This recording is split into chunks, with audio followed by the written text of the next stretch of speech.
All right, so we are live. The Wednesday show, Wednesday afternoon, every Wednesday at 12 noon. That is Eastern Daylight Time. And of course, we have the Saturday night show that starts at 9 p.m. Eastern Daylight Time. All right, David, Ray, good to see you. Let's see. David saying we'll be lucky to get up to 16 Celsius today. Whew. That's not bad. James, hello, buddy. And all right, we got Jeffrey in the green room. We're going to bring him in. Boom. Jeffrey, hello, sir. How you doing? Doing well, doing well. James, are you working and just tuning in from work, or are you at home? Mozman, Roy, going into winter down there. Yeah, I know you are. Man, we're coming out of it up here. Ooh. Hello, everybody. Let me turn my volume up so I can actually hear. I don't know why my computer's screaming Hello, right now. everybody. Hello, David. Mike, good to see you. Working from home, lunch break. Okay, good, good. All right. Yeah, I think we're going to have Vahography. Vahagan's going to join us. He had something he had to do, but he'll be in here before long. And we may have others drop in as well, as usual. All right. Hope everybody's doing well. I think I've got everything up and running. I think I'm trying to get a cold, man. I don't want to get a cold. Gustavo, good to see you. Hey, just so you guys know, I just got an email from Robert Beal, and his 800 millimeter PF lens was delivered this morning. He sent me some photos of it. Man, can't wait to hear what he thinks about it. So we may try to get him on here if he's willing to come on and talk about it. 1 hour between working meetings. All right, Gustavo. All right. So we already got a crowd building.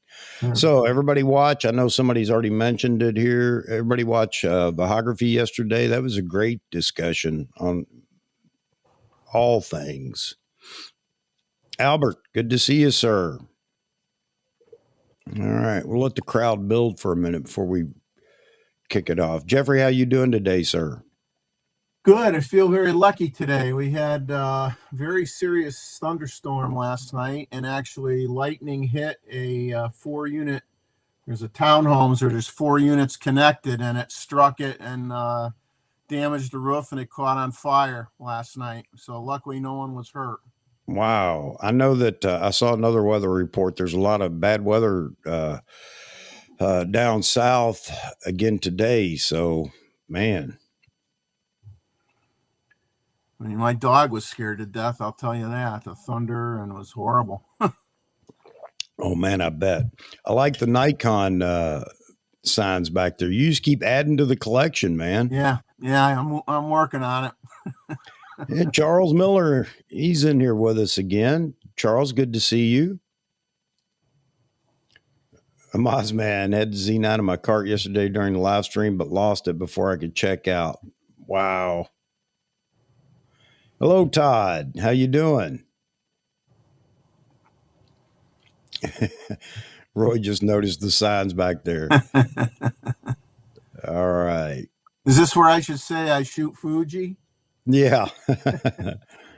No offense to all the Fuji, Sony, and Canon shooters. You're welcome as well. Maybe that's what I'll do. I'll get all the signs and put them up behind me. Yeah. All right. Yeah, we'll talk about all of it. So before we get started, I know Sony just dropped the I'm sorry, I got sidetracked here looking at Mozman's here you go, Gustavo. Now that's a friend, no doubt about it, or whoever needs one. Thanks, Mozman. That's great. You won't have any trouble finding somebody that wants it. That's for certain. Let's see. Great shot on the monitor, motorcycle shot.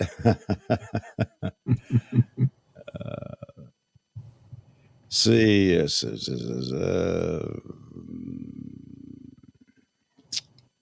quite a few comments roll now. Wolfgang, good to see you in here, sir. Fuji is a 4-letter word. I don't have Tay Keys in here today to talk about it. I'm sure he'd talk about Fuji. Yeah, Fuji's great. I love Fuji's colors too. I really do. I'm just with Nikon, and I love Nikon colors. Canon colors are great too. And I'm not going to pick on Sony, but it wasn't the best. I know they're getting better. No trolls yet. Yep. Chad, very cool, Maz. You're a really great guy. I agree with that. So Sony just dropped their 24-70 GM2. Am I correct? I know because I got 5 notifications that the influencers are already out, talking about reviewing it and everything else. And I think it's great, another lens. Let's see. I got an email from B&H about it. So Roy, I haven't seen this or heard that, Roy.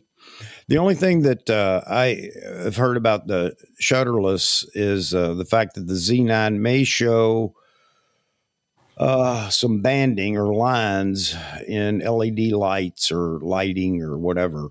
I don't think that's a big deal. I think that's what photographers focus on. I guarantee you that anybody that watches any video or whatever, somebody shooting with that present, especially in sports, I think that's where it was first noticed. The background ads or banners, electronic banners in sports shots.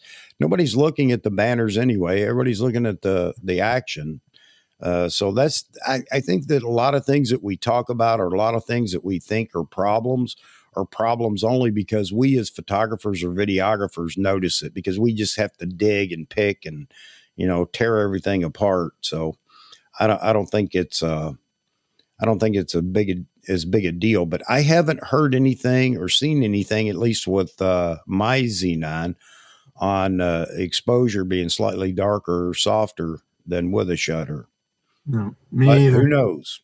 You say you haven't either, Jeffrey? No, I haven't had any issues with that. Okay. Back. But I'll keep my eyes open for any comments about it, because there are plenty of comments of people trying to find, every little thing they can wrong with the Z9. I mean, that's even Nikon shooters, and I guess it's understandable, but I just don't like when we harp on things like, well, the battery cover, the card slot cover is difficult to, open. Yeah, it is, but you know what? It doesn't stop me from shooting. And with cards today, how often do you have to open that cover when you're out shooting? So, but again, photographers are going to be photographers, and we're going to find every little nitnoy thing to talk about. And I think people bring up some of these things too, because there's, they're trying to review the camera or talk about the camera, and they, just have to find something to talk about. Jess Spreet, good to see you. Man, do you people ever sleep? I mean, I'm so happy that you guys are in here all the time, but I worry about you. Jess Spreet, Roy, and you must not sleep either. They just say set alarm clocks for your show, Chuck. That's Man, I'm so appreciative. Which is good. Yeah, absolutely. David, you updated your 24 to 120 and 100 to 400 yesterday. Okay, so what were those updates supposed to do? I don't remember. I got the notification to update my 1 to 400, but I haven't done it yet. I only read about the 1 to 4. I don't know if it's the same for the other one. It had to do with reversing the roles of the control ring and your manual focus ring. Oh, okay. Yeah. Now I remember. Yeah, it wasn't mind-boggling stuff. I mean, a couple neat things, but yeah, I haven't updated mine yet. I'm going to do it probably later tonight. Yeah. Wolfgang, I'll catch up on sleep when I'm dead. That's an old Army thing. We used to say that all the time. Sleep for the dead. uh, 2 a.m. now down there, huh, Roy? Worked through last night. Wow. Mike retired, but yep. Here we go. Jaspreet. Boom. Do you think Nikon have brought the A1 R3 kind of cameras to test them like some automotive companies do? Remember Ford, Ferrari test when they were developing the Ford GT in 2000s? I think everybody's trying to meet what the market's looking for in mirrorless. Mirrorless is new. That's why all of a sudden, photography, videography, the community is abuzz with all the mirrorless happenings going on. And the Z9 definitely stepped that up a bit because, they jumped ahead with some of the technology. Not that Sony and Canon aren't going to do that. They absolutely are. Did the Z9 come out as a kind of a test bed? I don't think they see it that way. I think the R3 was a placeholder because they definitely they're going to make the R1 something to really talk about. No doubt in my mind, that is going to be a camera that's going to be fantastic. And now they have time to continue to develop it, although it's not making the Canon community real happy. But the R3's out there as a placeholder. The A1 was intended to be the flagship, and it's a fine flagship. Is Sony in the works on something much better? You bet they are. Who knows when we're going to see the next iteration of flagship from whatever manufacturer. Obviously, Nikon's not going to do anything with the Z9 anytime soon. And, the butt of the joke there is they can't get them in people's hands right now. So why would there be another version of it? So now I think we on the Nikon side are waiting for that Z8. And I kind of jotted down some, looking at Nikon's naming convention, and I'll talk about that in a few minutes and see what you guys think on, is the Z8 going to be the camera that I think it's going to be? Or, a lot of people still believe that the Z6 series, Z7 series is going to pick up and be the kind of the underling of the flagship, but we'll talk about that in a minute. Mike says you got a nice background there, Jeffrey. Yeah, it's getting better. Like Chuck says, I got to get, since I made a comment about Fuji, I'm going to have to get a Fuji one up there. Yep. I do like Fuji. There you go. There you go. Nothing wrong with that. Oh, here you go, Jaspreet. Well, Jaspreet, I love the fact that you do show up. I understand if you've got to go at times because you got to catch some sleep, but thank you very much for always being in here. You always bring a lot to the show with your comments. We all think the R1 is going to be, let's throw this up here, go through some of the comments, and then we'll try to get into the topic. Not that we're stuck to a topic on my show. R1 is going to be a beast, but the R5C kind of pooped the bed. Yeah, they had a few problems with the R5C. Nothing wrong with it, but it is a video-centric camera, so the video folks would be more upset about the R5C than anybody. The R5 is a fantastic camera, which again is why Nikon's got to come up with something to compete in that level, at that level. But yeah, the R1, I think, will be a beast. No doubt about it. Nikon, Jaspreet, Nikon testing is Sony Canon cameras. They should just see AF features. Nikon should adapt BMP-CC menu UI user interface for video mode. And I guess you added to that. Oh, let's jump to the next. I guess B-RAW have ISO bar, which is missing from NRAW, and B-RAW have 4 different compression ratio. Yeah, we may not get everything we want, Jaspreet, but a lot of that is probably firmware doable, I'm guessing. So let's see what they wind up with. let's see, Charles or Ched, I'm sorry. Uh, you mentioned specs of Z7 III and Z8. Could you do that again? See, I'm not sure I understand where they will be. Both of them will be. Yeah, absolutely, Ched. And I'll get into that in a minute because, again, I was thinking about the naming convention. I jotted down some comparisons. Maybe we can come to a conclusion on what the Z8 will be and what the Z7 III, Z6 III will be based on history and mirrorless going forward. So, interesting chat on that in a minute. Let's see. RS. Don't recognize the name, but hey, thanks for dropping in. And maybe you'll get in here and enjoy the chat with us more frequently. Let's throw up here your comment. Firmware up. Let's see. Aperture control has been made more reliable by setting aperture. This is on the 24-70. Okay, to a medium diameter around f8 when the camera is turned off, rather than closed to the minimum diameter. Okay. Thank you, sir.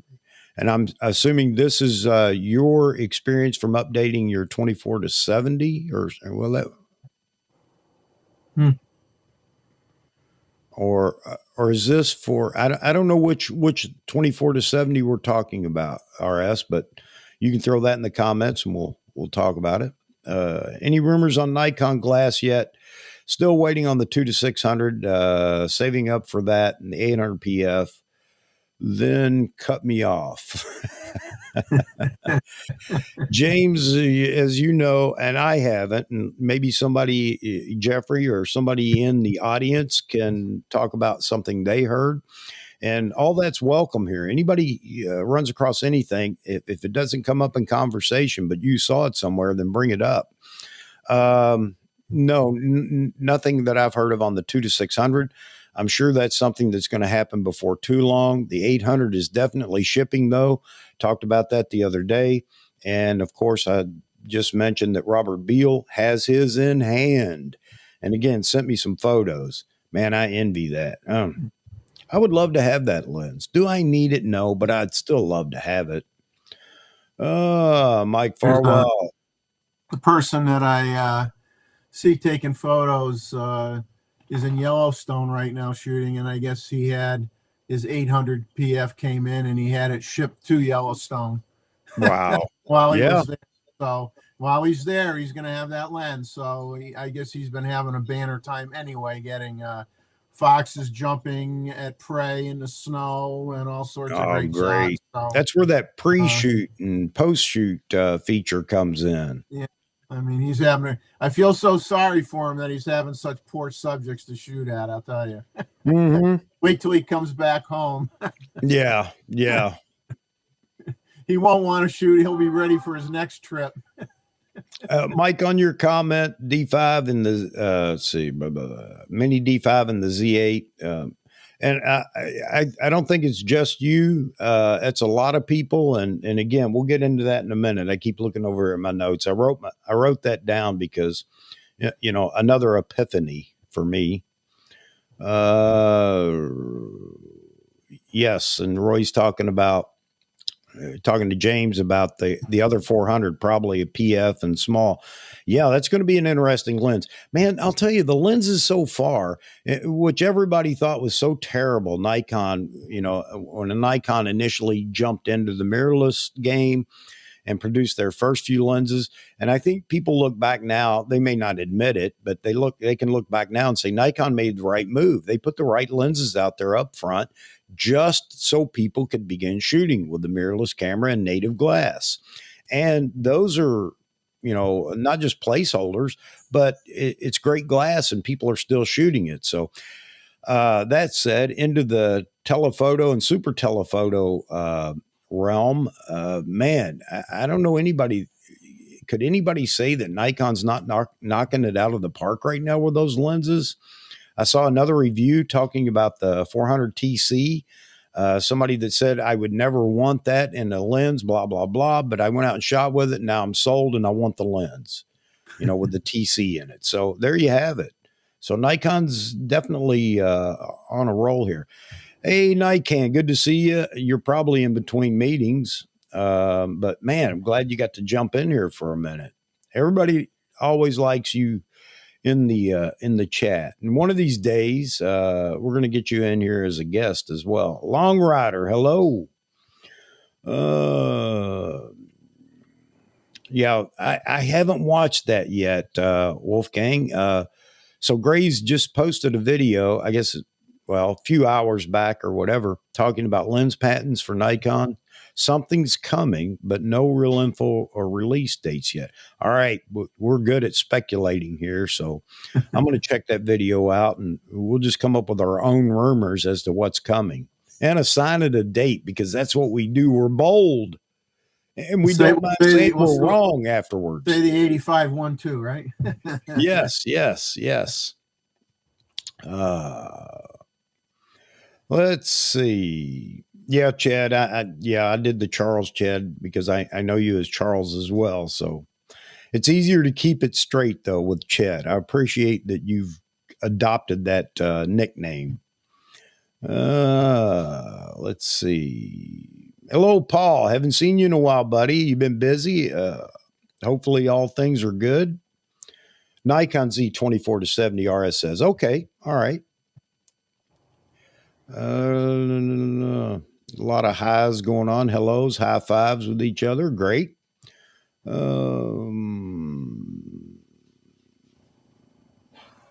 I can't get much. Roy talking about. I can't get much out of Nikon anymore since they cut back their NPS people. Okay. You know, we always take the information, rumors, whatever it is, coming from NPS members that may be privy to a conversation, even though it may not detail anything, but it's always great for conversation here.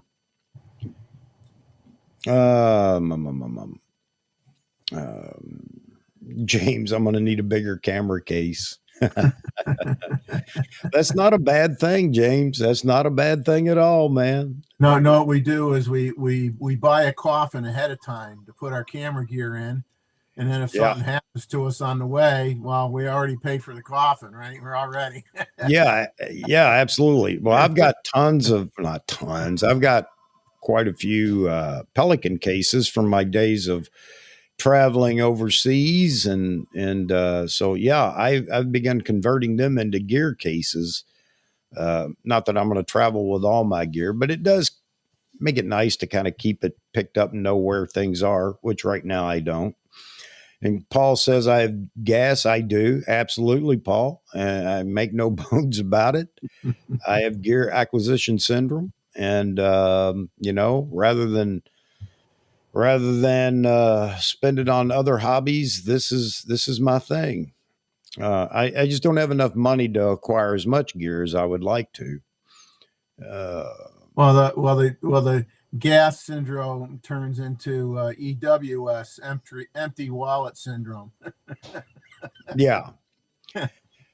So yeah, Jesprit, the 58.95.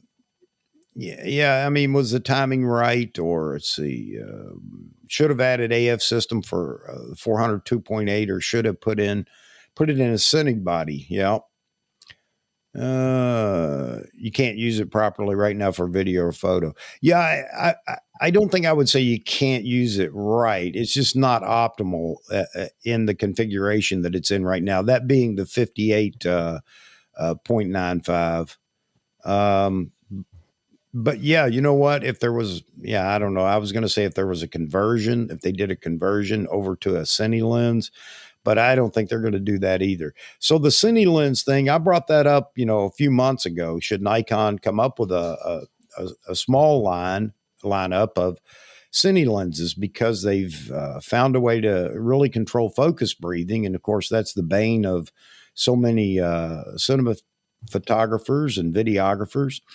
Obviously, I don't think they're going to do it anytime soon, and we can readdress that here in one of the shows, talking about should they have I say a cheap, I mean inexpensive, not as in cheaply made, but an inexpensive cine line, maybe 5 lenses to go with all the video features that they're putting in the cameras now. I think it would be worth it. I just don't know that right now is the time. New messages, new messages. I can't keep up, man. You guys are on it. Gorgeous day here in New Jersey. All right, Paul. Yeah, it is beautiful outside, but it's a little cooler here in Connecticut today. I need the jet stream to dip a little farther south and a little more towards the, just a little bit towards the west, and bring all that beautiful warm air up here into the Northeast. Let's see. Good, good, very good, Chad. Gas is almost as expensive as gas these days. Great. Nice pun there, man. You're right. You're right. It's and gas, GAS, fuel type gas, is cutting into my, save up for the next lens. Nican. Install the new firmware update 2.0. It's more quick, sticky than a politician taking a bribe. There you go. There you go. All right. Hasn't been a bad Z lens yet. Roy says, I agree with that. I agree with that. Even though early on there were a lot of people talking about it. There's still people talking about the best. If you're going to invest in Sony, and based on the glass that's available for Sony. I think that's a bad. I don't think that's a selling point. I really don't. And the reason I don't is because Nikon's catching up fast. Canon's catching up fast, and the lenses they're producing. Look at what's comparable over in the Sony lineup. Now, I'm not shooting Sony down here, but I don't think that's a good advice to give somebody, because there are plenty of lenses in both Canon and Sony right now for their mirrorless systems, and obviously more to come. And Nikon stating that by 2025, if I'm correct, they'll have a total of 50 lenses, and there may be more than that, actually, but they're throwing a safe mark out there, a total of 50 lenses by then. Third party is going to come on for Nikon too, and Canon with, Sigma and everybody else. Sigma and everybody was waiting to jump into the third party for the Z mount, I know, just to see where it was going to go and how it was going to go. But you're going to see that coming soon too. Well, I think that's where that comment in their Nikon's report that you read a week or two ago talking about licensing. Yeah. I think they're going to establish some licensing with some of the third party. I think initially they wanted to obviously try to, and Canon does it too, they want to try to sell their own lenses first. But right at some point, you will release the licensing and come to some agreements with those third party guys.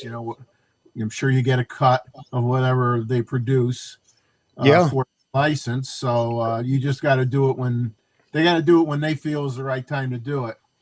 But it'll happen. There's no doubt it'll happen. Yeah, I think Nikon's moving at light speed here, man, considering the lens lineup and the cameras. I think it's, again, once we get through some of the supply issues and inflation and chip making and yada, yada, yada, everything's going to pick up and move a whole lot more quickly. So I know a lot of bodies are laying on the production floor waiting to be completed. I guarantee you that. And again, this dovetails right into the Z8. Z8 is, if anybody thinks they just got the Z9 out and then said, okay, now let's look at the Z8, I think you're being a bit foolish, because I think the Z8 was probably being developed right alongside the Z9 development, but we'll see.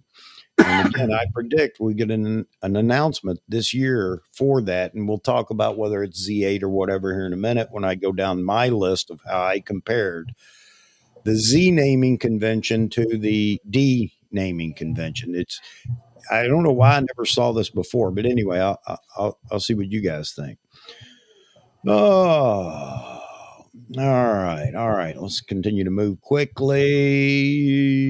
Can't wait for get a long Z lens. Yep. Oh, let's see, long Z lens and the TCs. Yep. I just got a notification. Pixel Village just dropped another video. I'd really like to get him on here. I think he'd be a great addition to our community. If you guys haven't ever watched, it's fun to watch. The guy, his voice is fantastic. He's in India. Pixel Village is the name of the channel, and he's always got some real good information too. Fel, how you doing? Welcome. Let's see. Here you go. This is me, I think. Let's see. Finance department still won't budge on funding new lenses. I have to sell some stuff to fund them. Yeah, James, we're in the same boat, brother. We're in the same boat. And so I'm getting ready to liquidate my F mount stuff, and I'll shed a tear, but it's just time to now go full in. I'd love to have a historic collection of all my Nikon cameras and lenses, but my budget doesn't allow me to do that. So one thing has to fund another. So I'm with you, James. I'm with you. Yeah, the CFO here in Chuck Enterprises definitely has got a stranglehold on new lenses and things. So, oh man. What makes it hard for us, Chuck, is we can't say, oh yeah, we're making money with it, and we'll pay it off in X number of months with the money we're bringing in. Yeah, we're not bringing in anything.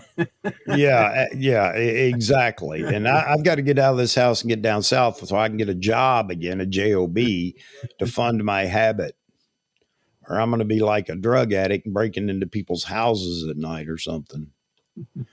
I wanted to throw this up here, Albert, and we're with you, man. I love Fujifilm as much as I love Nikon. Can't choose between the two because both are fun for a number of reasons. There's nothing wrong with that other than it costs you a fortune.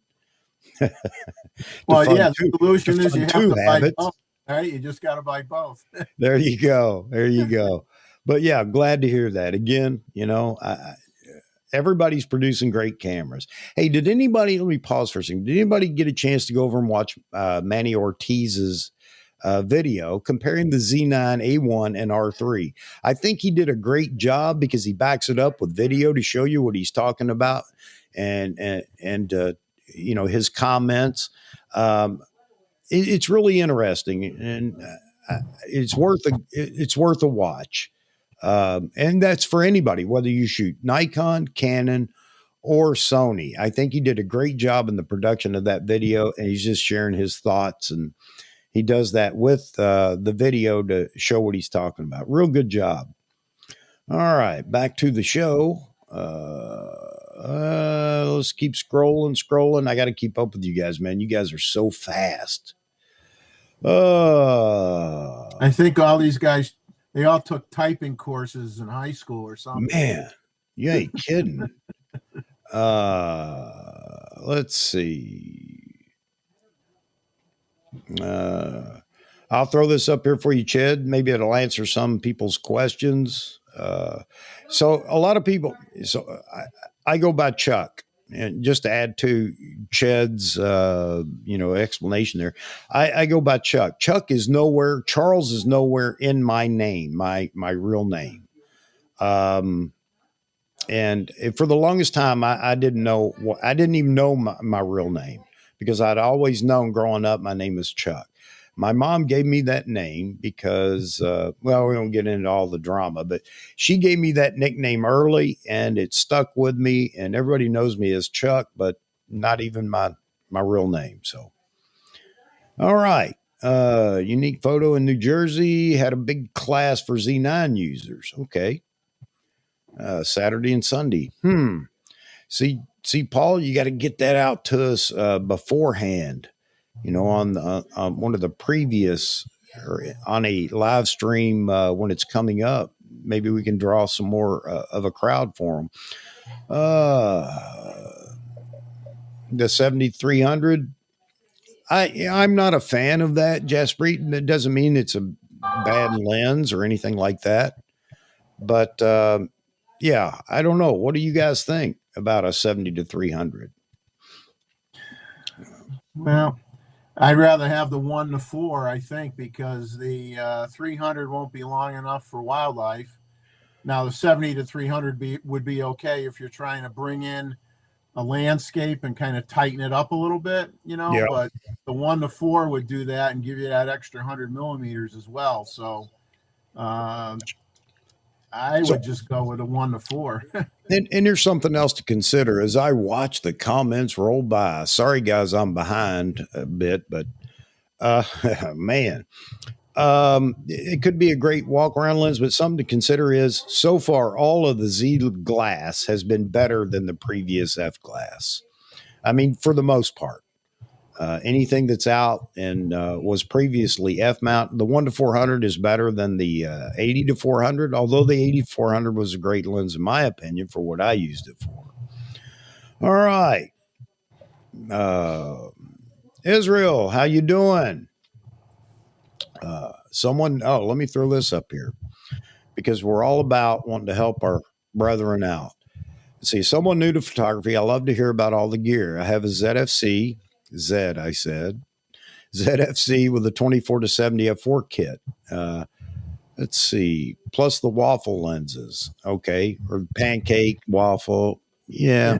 And you know what? It doesn't hurt my feelings to call them either one. I'm not a fan of them, but I know they're good lenses. But anyway, not high end, but it is a start. Well, you know, Israel, the 24 to 70 f4 lens is a fantastic lens. I have it, and it is a fantastic lens.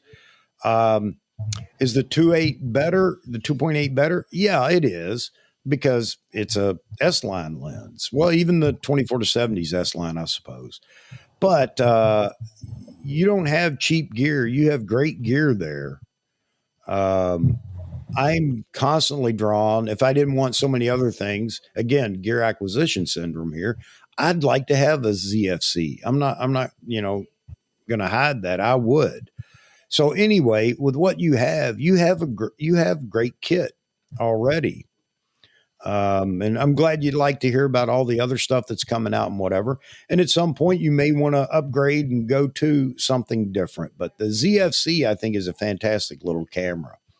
Yeah. I think Nikon knocked it out of the park because it sold extremely well as soon as it was announced. I think the key is when you start off is you've got, as you said, you've got a good start. You got better than a good start. And the thing is to, just me personally, as you build up your lenses based on your need, your use case, if you got to wait a little longer, buy the better lens if you can, because the lens will last you a lifetime. You'll be changing bodies more than you want to, but your lenses will last you. Theoretically, your lenses could last you forever. Yeah, absolutely. Absolutely. Man, it's hard to get out of buying camera bodies, though. I got to tell you, I'm an addict. I need, maybe we ought to do that. Run a, a help group once a week. Hello, my name is Chuck, and I have gas. Well, no, just have a Dr. Chuck channel. Well, no, Dr. I need Chuck. To be. I need to be in the group, not running it. Hello, my name is Chuck, and yes, I have gas. Oh man! So there you go, Jaspreet. Thanks, Wolfgang. Nikon Adapt. Let's see.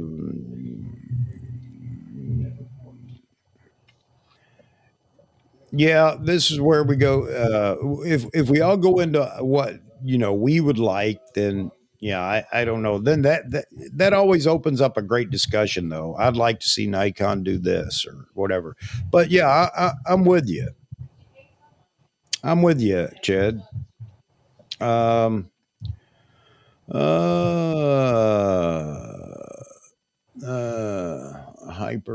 with a Nikon Z6 II. Nikon USA talking. I just got a notification talking about hyperlapse with the Z6 II.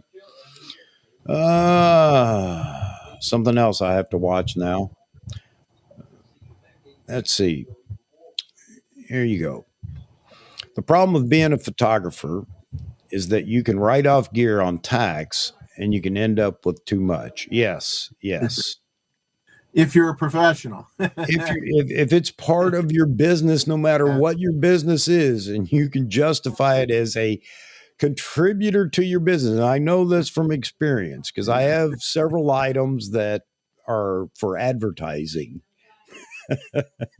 like my motorcycle. You have to be creative, and you just have to make sure you have a great tax person that can show that it is justifiable. All right. James, there you go. For those that this kind of goes along with the 70 to 300, the 28 to 300 F mount was nice. Sold it and got the 24 to 200 Z mount.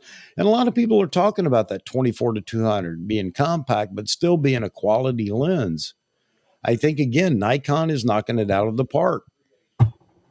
And I missed this. Excuse me. Go ahead. For the 24, starting at 24 range, they definitely have so many different choices depending on what you like to shoot. Yeah. No one can say there's not enough variety out there. There's plenty of variety. And if I had, Elon Musk's money and could buy Twitter, I'd probably have every lens, every camera from every maker stacked back here. And probably not use half of it, but I would have it.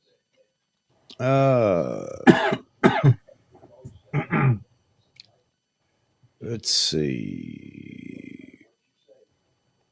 Z glass is quite enough for Cine too. Yeah. I agree, obviously, with not the convenience of actual Cine lenses. And it does require, Nikon could do it without going full Cine, meaning whatever size the lens case is, just put the rings on it that support focus pulls and things like that. And it'd be nice if they could come up with just like Cine lenses, that they're weighted, balanced, and sized so they're all identical given whatever focal length. But then now you're talking about more money. Could they just put the ribbed, and I don't know the pitch on it, Jasper, I'm sure you may, and just say that these are Cine lenses for the cameras and make it affordable? I think that would be the way to go. And we talked about, and if anybody knows, this is a question I have, talking about Nikon actually making a Cine camera. Evidently, and I don't know how you patent that, but evidently Canon is the go-through to get licensing for a Cine camera. I don't understand that, but if you guys know, drop a comment in here. So that may be something Nikon isn't willing to do, to produce a true Cine camera, a cinema camera. So anyway, just thought I'd throw that out there. That'll add some more to the chat. All right, let me go ahead, Jeffrey, while I'm scrolling. Based on what the comment you just made, I guess you could you can flip it in a way in terms of a Nikon product. Is a lot of Sony and Canon people are saying, how come we don't have PF lenses? Well, I'm sure the PF lens design, Nikon patented the heck out of that to try to protect it from other people being able to copy them. And, they got that 15 years where nobody can make one. Yeah. If somebody wants to make one, it's going to be the same deal. Nikon's going to have to say, cough up some bucks and we'll talk about it.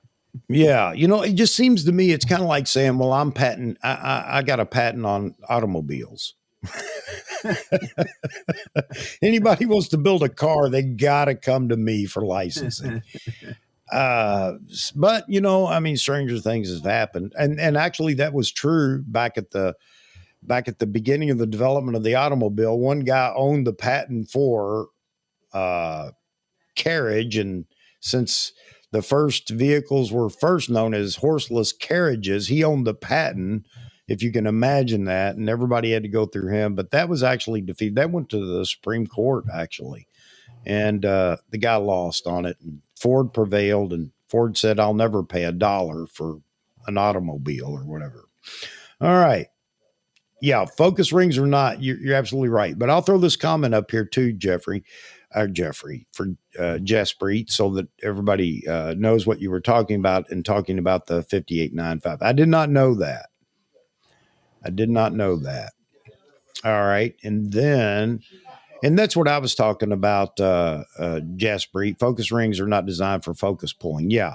Could they redesign the lens or just add to the existing lenses and tweak this and that, um, and make it a cine lens? You could call it a cine lens, but you're right, it wouldn't be, because to be a true cine lens, it really needs the clickless aperture and ring and things like that. So there you have it. So I'm with you, but could we make a cheap version or a inexpensive version of those lenses, so at least it has some of the characteristics for someone that wants to head down that path of cinematography? And guess what? It is now possible with Nikon, with the Z9, and will be with other models as they come out too. Some interesting comments about flash units, not certain flash units not working with the Z9. I mean, I only have a Nikon flash, so I wouldn't know. I experienced that as well. My D excuse me. SB 900 and SB 910 are the only flash guns or on camera flash strobes that actually work. My other brands do not work on the Z9 right now for whatever reason. However, with the other brands, with their trigger, I don't have any problem, i.e., with Flashpoint, which is Godox. Adorama rebranded Godox to Flashpoint. My Flashpoint trigger works fine on the Z9. I don't and shoot and with the lights. I did, for those that are interested. There is the, what's the name of it? Somebody just developed another trigger that will actually control two different brands or other different brands. You can have two different brands at the same time working from the same trigger. What is that? I can't remember the name of it. I did send them a message asking about the Z9, and they said, unfortunately, right now, we can't state that it works with the Z9. However, for what it's worth, we've had people that have tried it with the Z9, and it does work with the Z9. So for me, I could have Profoto and Flashpoint working through the same trigger. And I think that's great. That is a neat concept. So for what it's worth, there you have it for those that might be interested. Okay. Let's see. I'm going to continue. Guys, I hate to pass up people's comments, but I get so far behind here. Maybe I shouldn't run my mouth so much. All right.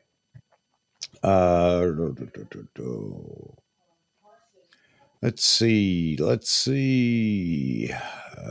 You see anything that jumps out at you, jump on it, Jeffrey. I'm just wondering if Nikon put out any kind of flash compatibility chart or anything with their camera. I don't remember seeing anything. Okay. They don't ever do that, I think, Jeffrey. I think the manufacturers of third-party stuff typically will identify that. And if they don't do it fast enough, people will let them know that, hey, remember the Sigma lens issue with Canon initially. The Sigma art lenses wouldn't work with Canon, but they got that fixed in firmware updates. Sigma did it. Canon was like, Mom, sorry about your luck. We don't guarantee that there's cross compatibility with everything. And Nikon, everybody's the same way,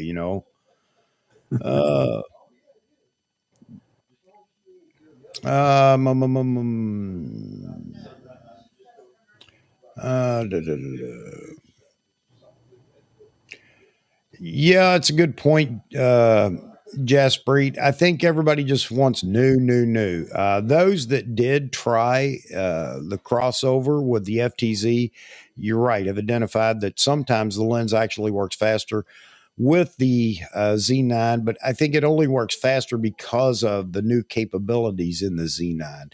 It doesn't push the glass any faster. It just pushes the glass to not its limit, but to work as well as it should. So, but it's an interesting comment. Uh, Man, you guys have other conversations going on. I can't keep up with you. I love it though. I love it. And that's what this is all about. Everybody has a voice. Um, yeah, James, you're absolutely right. And a lot of people don't understand that, especially the newer generation of photogs that are coming up. Let's say they've been in photography for, let's just say 5 years and leave it at that. They don't really understand the generations of Nikon and Canon and so on and so forth. And that's okay. As time goes on, they'll learn. But yeah, Nikon's had two mounts, and I don't know actually how many Canon has had. I think they're up to three now with the RF mount, right? They had a midlife, I'll say midlife crisis, not picking on Canon, where they changed the mount. But Nikon stuck with the F until they went to the Z. So yeah, it'd be interesting to have that conversation. I did invite somebody today, but he couldn't make it. He was kind enough to respond. Carmine, those that follow Vahagan or Vahography know that he's talked about Carmine. Carmine would be a good person to talk about that, the different mounts and over time and everything. All right. Let's see. Yeah, I'm still using F mount glass on my Z9, by the way. The 24-70. I have the 24-70E that I don't have any problem with it actually. But yeah, you still want to adapt native glass at some point. So I will wind up with the 24-70 2.8, which is my go-to lens for most everything I do. I'm not such a prime person. Now, if I was shooting like Roy, doing a lot of commercial work and stuff like that, yeah, I might be better suited with primes. But anyway, the port photographer is a zoom photographer. And I am a poor photographer. All right. Man, trying to bounce around to all the different subjects. And again, I love it. I love it. You guys keep me on my toes here. You see anything else, Jeffrey, you want to jump on? Well, when that 85-1.2 comes out, Chuck, then everybody's going to be a portrait photographer. Yeah, exactly. But I saw somebody posted I wish I could remember. I see so much stuff. I ought to write it down, but then I'd have a wall full of notes of all these little things that I've seen people talk about or whatever. Talking about the 51.2 and in the studio, and it's close to the subject with the 51.2. You can't shoot it wide open because it looks strange, this, that, whatever, with a very narrow depth of field. And I can understand that. But outdoor portraits, and that's why I want the 85, because it covers both indoor and outdoor, because I'm not shooting at 1.2 indoors. There's just no need for it. If you're trying to be creative in a small space, that's kind of difficult because of the narrow depth of field. Yeah, the math photographer, if you guys haven't checked him out, check him out. He does a lot of Leica stuff too, but he's been really forthcoming on testing Nikon, the Z9 and lenses, and he's very good at explaining things. It's very interesting. So you may want to check out the math photographer. I agree, Nikon. Thanks for dropping that in there. Let's see. I think people have liked using the new 105 Z mount macro lens for portraits as well. Yeah, and you know what? The old 105 macro lens was the same way. A lot of people shot portraits with it, but then that 105 1.4 came out, and everybody fell in love with it, and rightly so. It's a fantastic lens. Now I'm waiting to see if Nikon, if Nikon would announce or give us a hint that that's a possibility, then I'm not going to get the 85. I'd get the 105, 1.2 or whatever they're going to make it. Yeah. Yes, the 300 2.8 f lens is, at one time, it was considered the sharpest lens, actually, that Nikon made. It's a fantastic lens. Will there be a 300? We haven't seen that. We don't have a 300 prime on the roadmap, do we? It's a bit strange. And if they'd come out with a 200 f2, I'd probably buy it, even though it's a lens I'm not using that often. But if they could make it better, comparable or better to the F mount 200 f2, that is a fantastic lens. It makes you want to use it. You find reasons to try to use it. All right. Let's see. Yeah, you're absolutely right, Paul. And that was my big concern or big complaint. And people were asking, why would you jump to the mirrorless? And I talked about, well, in video. And I have a couple of old videos still where the focus hunts on the other camera bodies and the noise of that lens racking focus back and forth. Yeah, if you don't have an on-camera mic, it won't bother you. But if you do, you got an issue there with the lens noise. So you're absolutely right, Paul.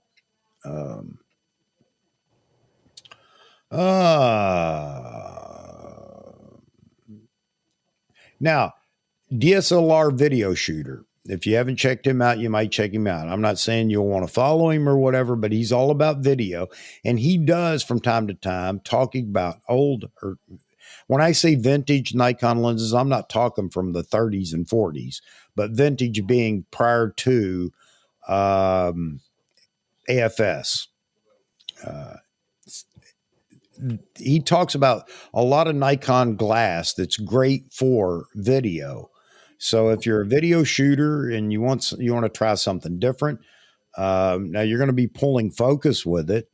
But he talks about a lot of Nikon glass that's great for video, and he has a small collection of old Nikon D lenses that he considers very good for video. So just something else to check out. That's DSLR video shooter, and he's interesting to watch. You notice more noise? Yes, you do. Let's see. And Chad, that's a great comment there. If you could afford it, you'd love to try Fuji stuff. And that's the case for a lot of us. That's the reason we pick a brand and stick with it. Again, if I had plenty of money, I'd have Sony, Canon, Fuji, all of it. Just then I could say with confidence when I'm talking about my opinion is, between any of the brands. So Nikon, you watch the Manny Ortiz video? Yeah, it is good. It really is. I'm not trying to promote Manny. He is kind of a creative photographer, but anyway, that his comparison is great. No. Here we go. I have to throw this up here because I have a comment. I watch YouTube, don't create content, and I refuse to buy into clickbait scammers. I agree, Paul. I agree. I want to create more content. I just have to, do it. No excuses. I just have to do it. Chuck hasn't started selling used cars on his channel yet. Yeah. I could never do that. Robert Beal, welcome into the chat, buddy. And I am absolutely envious that you have your hands on a lens that I want. Not that I'll get it or get it anytime soon, but go ahead and share the good news with everybody. I already have, but I don't want to spoil it. But yep, Robert has not as ordered, not as waiting. Robert has literally. He can have it in his hands while he types right now. The new 800 PF. Man, I can't wait to hear what your findings are with that lens. And congratulations, buddy. Yeah, good for you, and feel happy that your lens shade there doesn't cost $1,000 to replace. Absolutely, yes, not carbon fiber. Yeah. Now everybody's talking about keeping up here.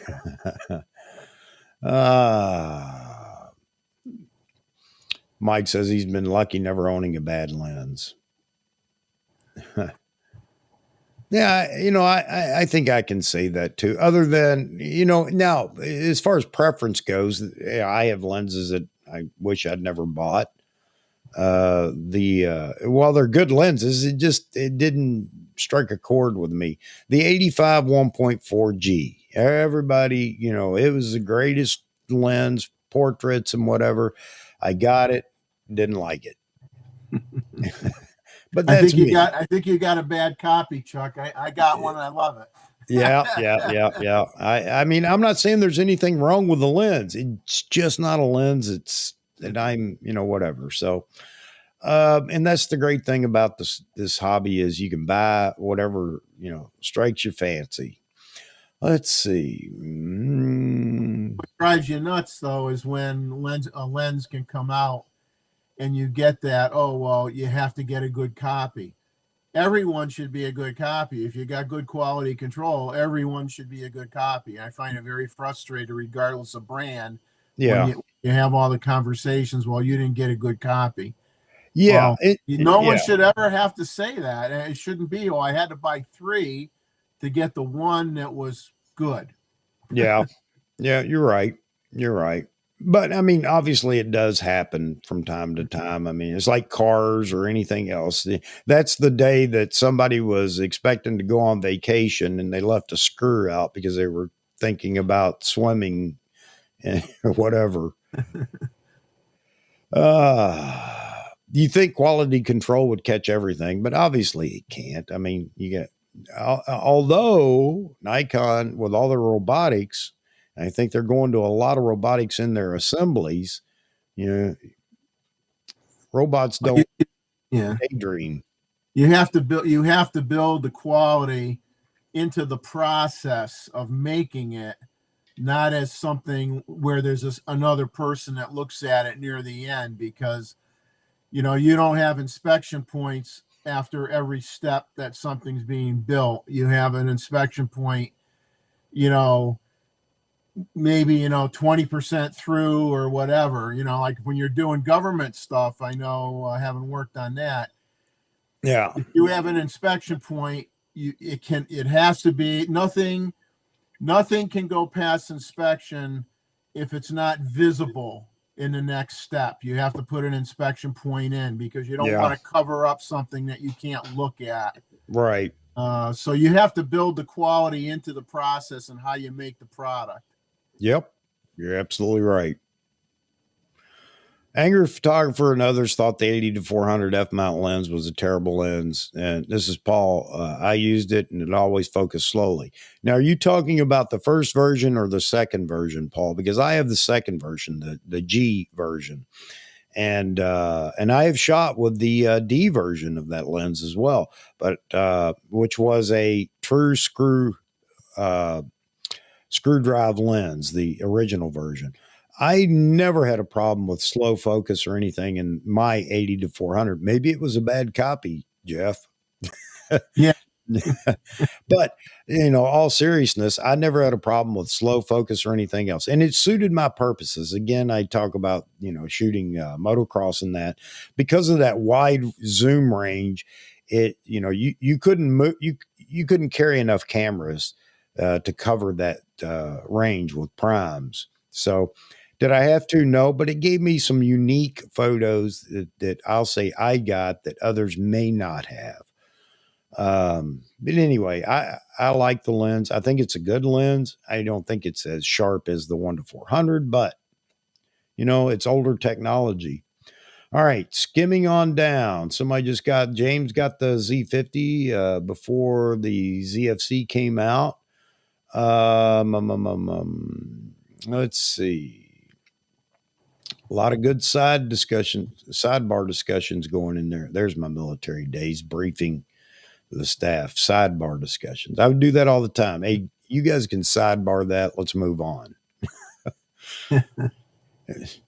um, let's see.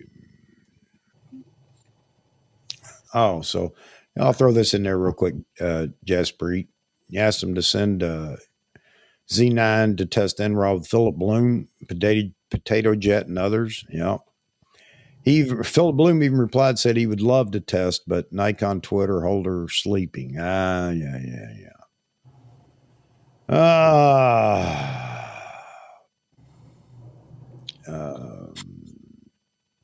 Can you tell what kind of camera Jeffrey shoots? Canon. Yeah, I'm a Canon fan. That's why I got all these other brand stickers over here. Let's see. He says he loves the Nikon signs.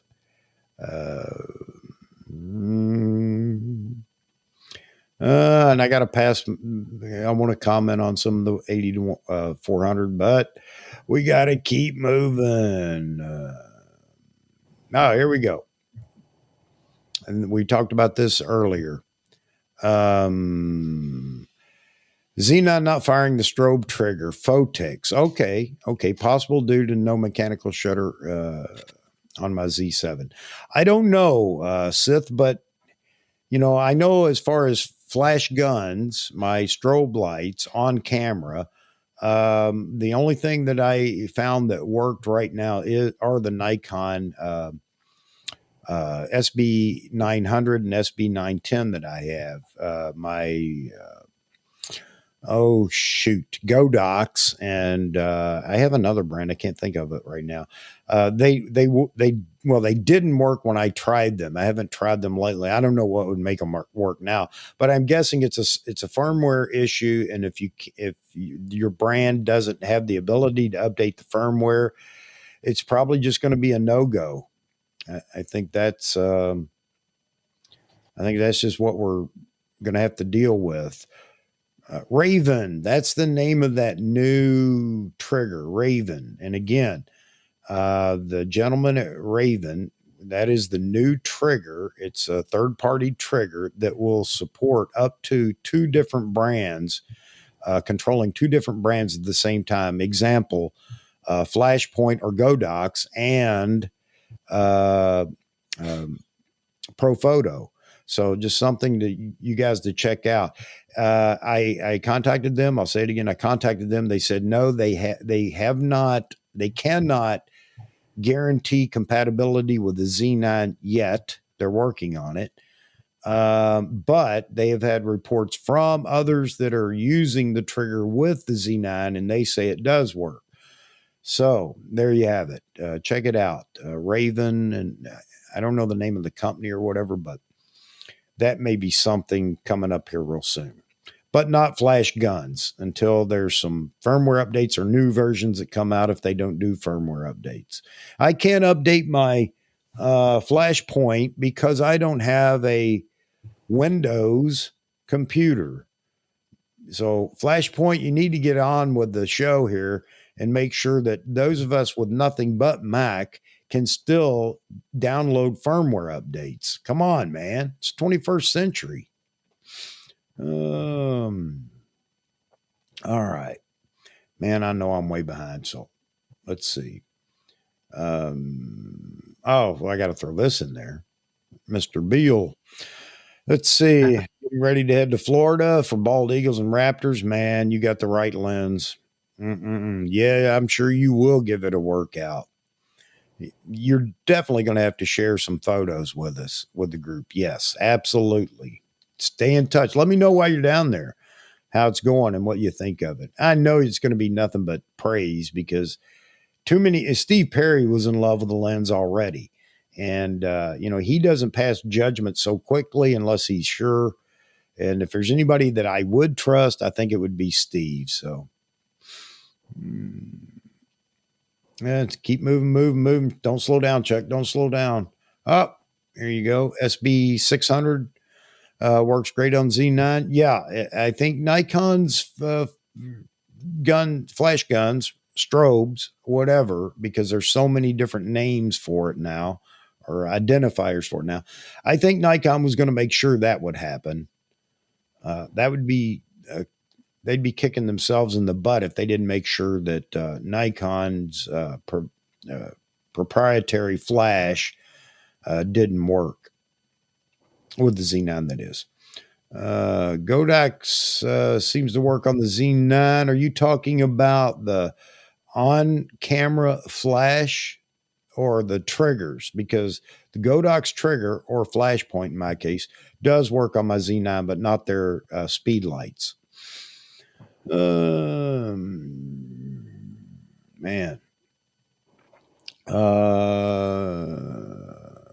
Okay, I'll go along with this, Jaspreet. Oh, man, I'm getting way back. What time is it? Man, wow, an hour and 10 minutes. We haven't even talked anything about what the topic was. Not that we have to, but I know a lot of people just tune in the first time because of maybe what's in the title for the stream, and then they get here and they think, well, they're not talking about that. Well, that's just who we are, folks. If anybody's out there watching right now, we're easily sidetracked, but it's more about the conversation than it is anything else. So yeah, I agree with you, Jaspreet, and let's see what Nikon does. Let's see. There's a topic, question mark. Yeah. Good point, Sith. No, I could not use high speed sync with it, but you know what? I've got to go back and watch Vitali's video where he said he got it to work by using different settings in the Z9. I don't remember what it was, but I've got to go back and watch his video to see if I can figure that out. There is a workaround for it. Not that there should be, but there is. Let's see. And you see how far behind I am? I remember we were talking about this 10 minutes ago, and I'm just now catching up with the comments. Let's see, Nikon speedlights, but I've used Godox V1 8200 Pro and the V860 just fine with the trigger. Yeah. The trigger works, but when you mount it to the hot shoe on the camera is where the speed lights, that is, when you mount it on the camera, that's where the problem begins.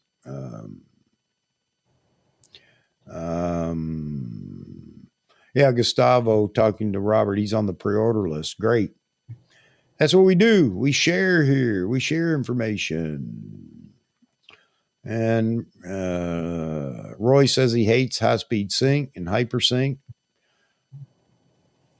All right, I'm skipping to the bottom. I'm sorry. Whoa, I am so far behind looking at the comments. Man, sorry, folks.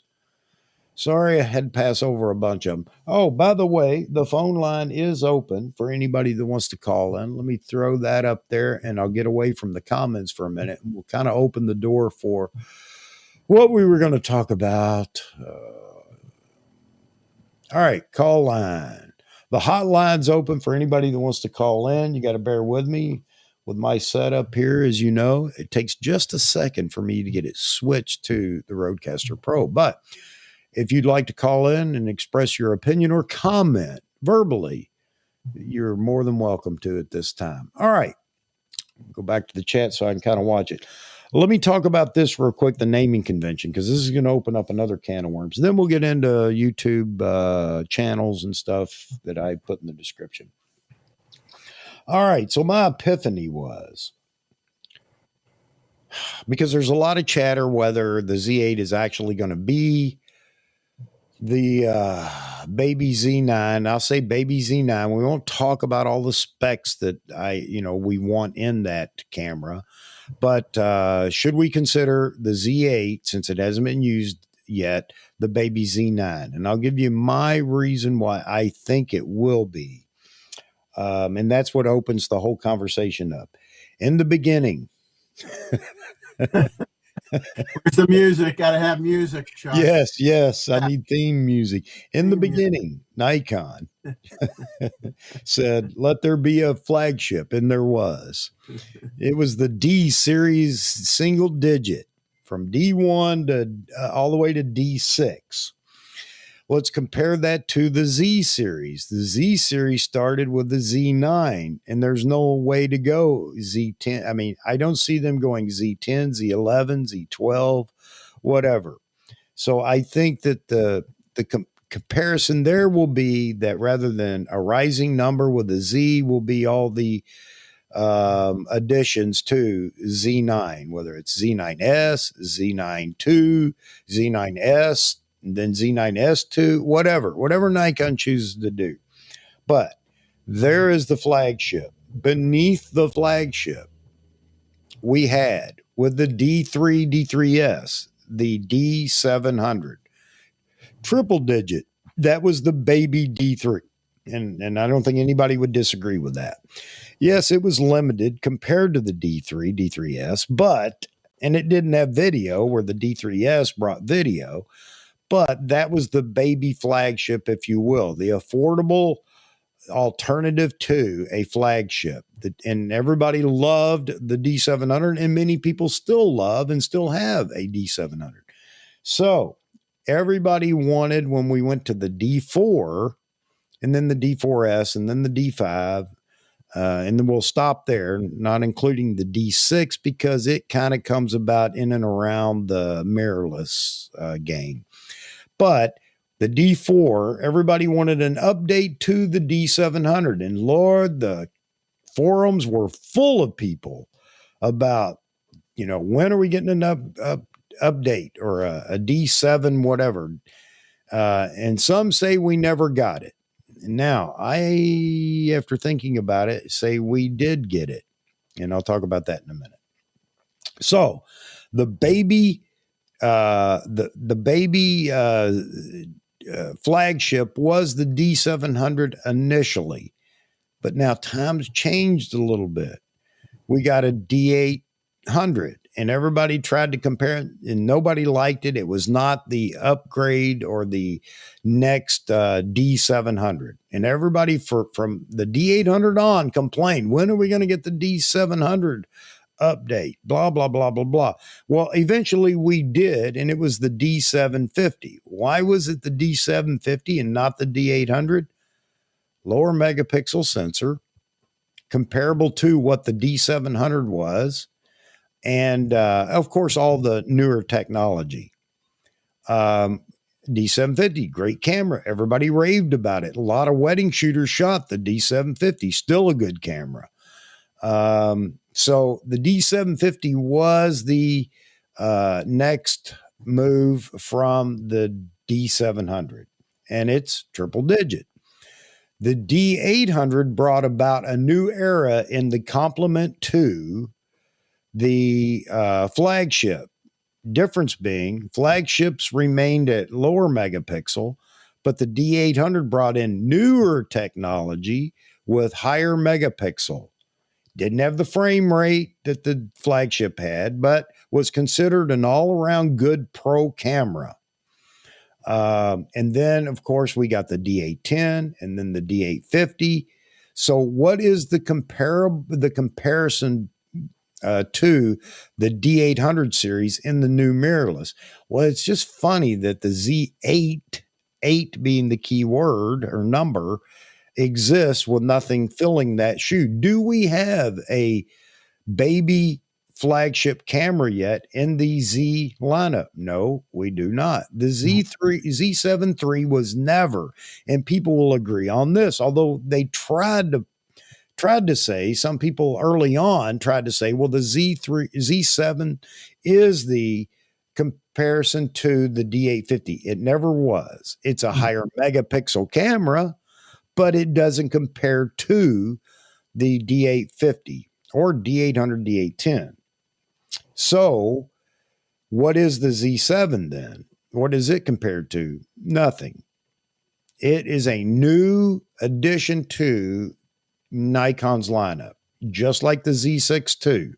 But the Z6 II, we can liken it to the D600 or Z6 II, like an upgrade or update to the D600, although it didn't go through the same problems that the D600 did.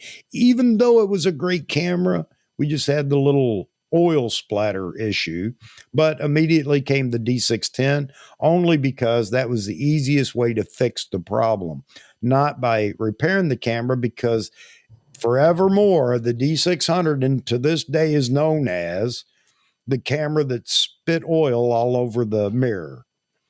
So 6 and 6. Now, am I being foolish here in coming up with this comparison? So you have the 600, 610 comparable to the Z6, and people say, "Oh, it's not even close to the comparison." Well, yes and no. You're right. D7 or Z7, what is it comparable to? I don't know. It's kind of a new piece. And it was, I think, Nikon's initial, let's get these two cameras out into the market and let's get the ball rolling. So going forward, it gives Nikon a lot of latitude. Can I say with absolute confidence that the baby Z9 is going to be a Z8? No, I cannot. I feel it though. And if you look at the comparison, and maybe I'm grasping at straws here, but I feel that the Z8 is being held. There's nothing in its place right now for that. I say baby Z9, but that next level camera underneath the flagship, just as the D800 series was, all the way up to the D5. The D6 doesn't get one. The D850 kind of covers that slot, but Nikon was moving in a different direction. They knew the D6 was going to be the last of their flagship DSLRs. And we wind up with now the Z9. All right. So I think the Z8 will be that camera. Could it be a Z800? Yes, I guess it could, a triple digit. And maybe that's something Nikon's thinking about. But I do believe it's going to be the equivalent to the D850. Not in its specs. It's going to be so much more than even the D850 is, and it's a great camera. But it's the placeholder. The Z8 is the placeholder for the D850 equivalent to the flagship body. That's my thoughts. Now, let's go to the Z7 III. I've already said this before, but I'll throw it out there, and then we'll watch the chat go bizarre on my naming convention. The Z7 III, my opinion, I've thought about it a lot, will be a very high megapixel camera. It will not be the Z8, which everybody keeps saying and wants. I don't want the Z8 to be a super high megapixel camera personally, and I don't think it will be. I think it will be equivalent to the Z9. I think it's going to carry this, it's going to use the same sensor, and I believe it will have the XPEED 7 processor in it. I don't think Nikon's going to go back to the XPEED 6 other than maybe down in the entry level Z5 and the other maybe upgrades to the ZFC and Z50. I think that may continue to carry the XPEED 6 processor. Could be wrong. It could be all XPEED 7 from this point forward.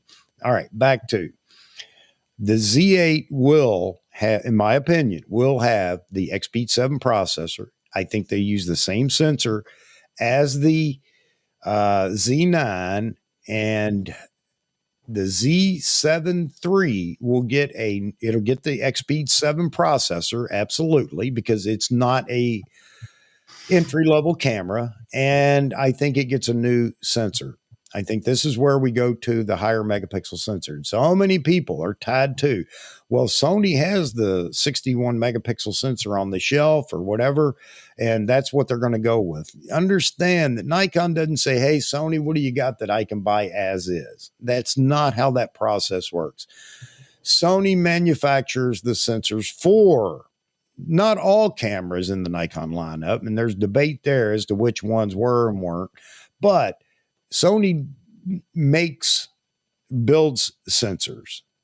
Nikon may or may not use Sony to build the sensor for the Z7 III, but the Z7 III will have that high megapixel sensor. It could be as high as 100 megapixel. I have no guess on that. So my guess would be between 60 and 100 megapixel. Okay. Now, chat's going to go crazy. 100 megapixels. Nobody needs 60. You don't need it. I don't need it. I don't want it. You don't want it. But guess what? There are a lot of people that do. And you know what? Does it hurt you if it has a 100 megapixel sensor? No, because you don't have to buy it. I think that it will be that landscape portrait camera that so many of the landscapers and portrait people want. I really believe that it's going to fill in, not a niche, but it's going to be its own model. The Z6 III, I think, becomes more the hybrid camera. Not that there won't be video in the Z7 III. There, of course, there will, but I don't think you're going to get 8K, maybe at a very reduced level or whatever. But because that's the rage now, and 4K is the norm, not 1080.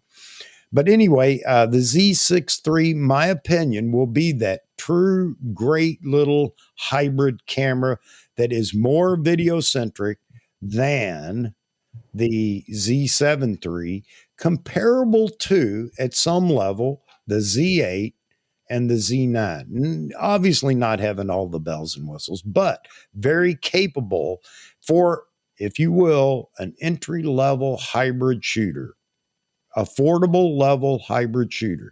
And if you think about that, that gives everybody what they want in several different bodies. You pick and choose. It's not a Build-A-Bear, thing at Nikon. You can't just say, I want some of this, I want some of that. Give me that out of the Z9 and put all this in a body, and you got wires hanging out because nothing fits.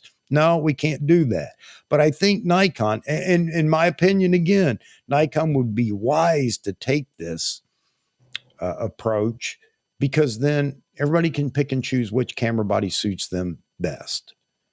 Now, does it give you room to move up? Yes. From the Z5, your initial taste, your initial video, if you want, because the Z5, the ZFC do fantastic with video. You start there, and we're not going to get into the entry level sub $1,000 camera. Nikon could fool us, but they've said, and I'm going along with what they said, that isn't going to be the case. But you could start in the Z5 category and then begin to move up into the body that suits you best, whether it's the Z6 III, the Z7 III, or just jumping right to a Z8. Now, does my naming convention make any sense to you guys, or what are your thoughts? And Jeffrey, I'll let you kick it off with what you think, and then I'm going to go back and read, because I think 100 comments came in while I was battling. So there you have it. That's Chuck's prediction. And oh, by the way, throw this last piece in. I still believe that body, the complementary camera to the flagship, the Z9, that will be announced this year. And if I'm wrong, come January 1st, I'll be the first to stand up and say, well, I was wrong. Anyway. All right, folks, you got it. Take off. Go ahead, Jeffrey. Well, I think you need to have a drink after that. Yes. Thank you. I guess here's I don't know, I'll just throw in a few tidbits of junky information or opinion. I'll say opinion. It's more opinion. When you look at the D850, the D850 had supposedly the autofocus system from the D5. So the D850 was kind of like a younger brother. Well, you don't need to put this on air. I just wanted to let you know that James would like to join the conversation. Oh, absolutely. All right. Absolutely. Hey, James, okay. I'm going to let him know. I'll send him a link. You're already on the air, buddy. You're famous now. I don't know about that. All right. Well, thanks for explaining your thoughts on the Z8 and the Z7 III. I mean, in my mind, it's like one or the other. I'd like to see a little bit higher megapixel, maybe not quite as fast a frame rate, although I'd like to see up to 20. We'll see what comes out and what happens before I can afford the Z9. Yeah, absolutely. I think this is going to be the affordable equivalent to the Z9, not with every bell and whistle that the Z9 has, but the autofocus you're going to see trickle down into, I think, all three of those bodies. It has to.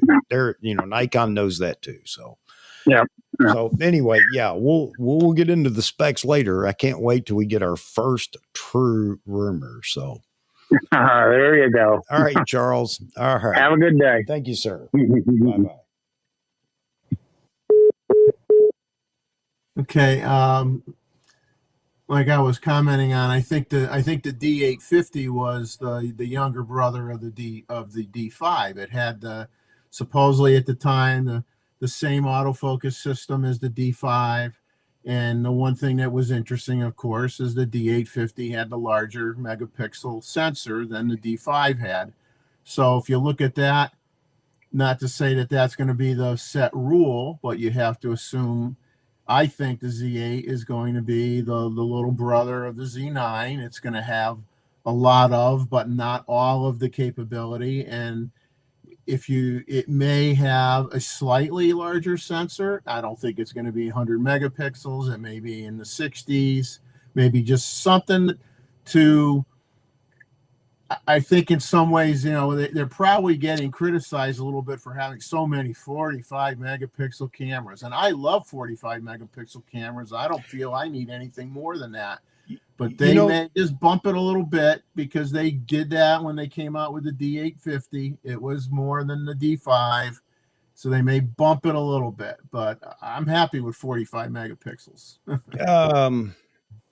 Yeah, I hear you. But now going back to that Manny Ortiz video, everybody, you may want to, again, if you haven't watched it, check it out because he talks about that as far as the size of the files. And that's why people don't want the higher megapixel. I don't need more, larger file size and blah, blah, blah. But he talks about that because Nikon has done something unique in this new adaptation of the small, medium, large in raw photos or NEF photos. And he talks about that from his experience of working with all three of those size files, lossless and high efficiency star and high efficiency. And he makes some really good points there. So the technology is here now where you don't have to be afraid of larger or more megapixel or whatever. I think there's a lot happening in the camera industry right now. So dynamic range isn't going to die because of higher megapixel. And everybody says, well, it's physics, but somehow they found a way around physics to continue with great dynamic range.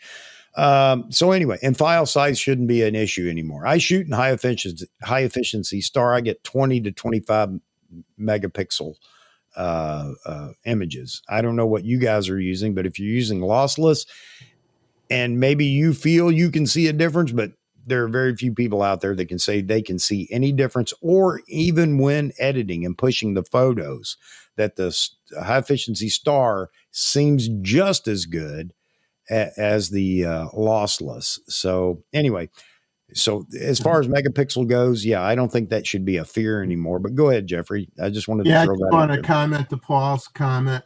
Yeah, I agree with Paul. I mean, I guess when I said the D850 was like a younger brother to D5, I was talking more about the sharing of the autofocus technology. Yeah, I realized that the D5 was really specifically designed for the sports journalist market, and that's what it was for.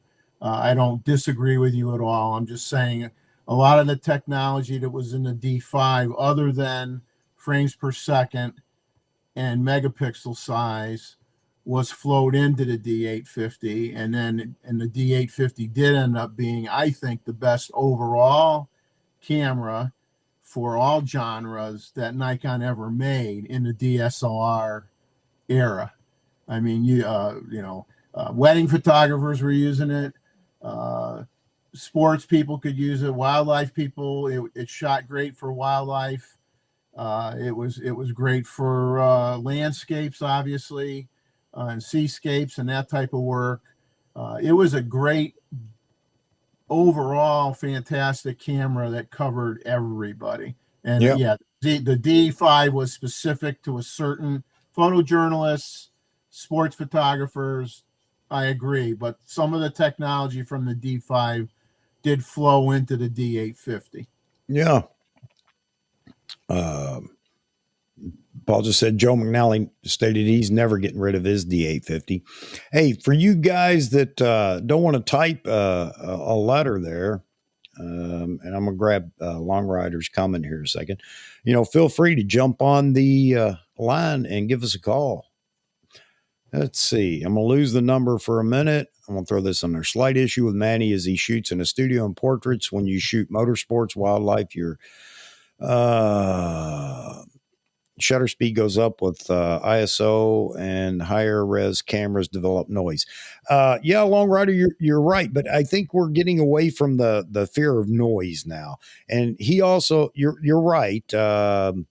He does talk about noise in his shooting, and I'm glad to see a portrait photographer actually compare the cameras rather than a bird photographer. Nothing against you bird photographers, I do it too, but that's the only people we've seen, sports and birding comparison with the cameras. So I'm glad to see somebody do it from a portrait perspective. But anyway, he talks about the noise a little bit, and I agree with you. But I'm sold on, and I'm going to stand behind what I feel about Topaz denoise. It works. It works fantastic. I'm not afraid of ISO anymore, and that's just me. Some people can't live that way.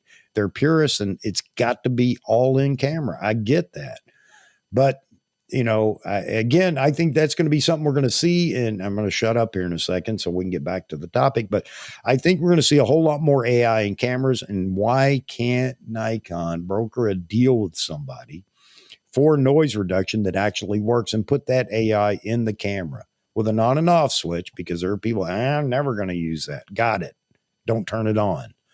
But for those of us that aren't worried about it, cheating, if you will, and it's not, but I think we'll see it in camera bodies in the future, where the noise reduction in camera is going to be as good as what you see in third-party software. So that said, I'm going to back out a minute again, let you guys go at it and see if I can't get James in here and get the number back up there. So anybody wants to call, by all means, call.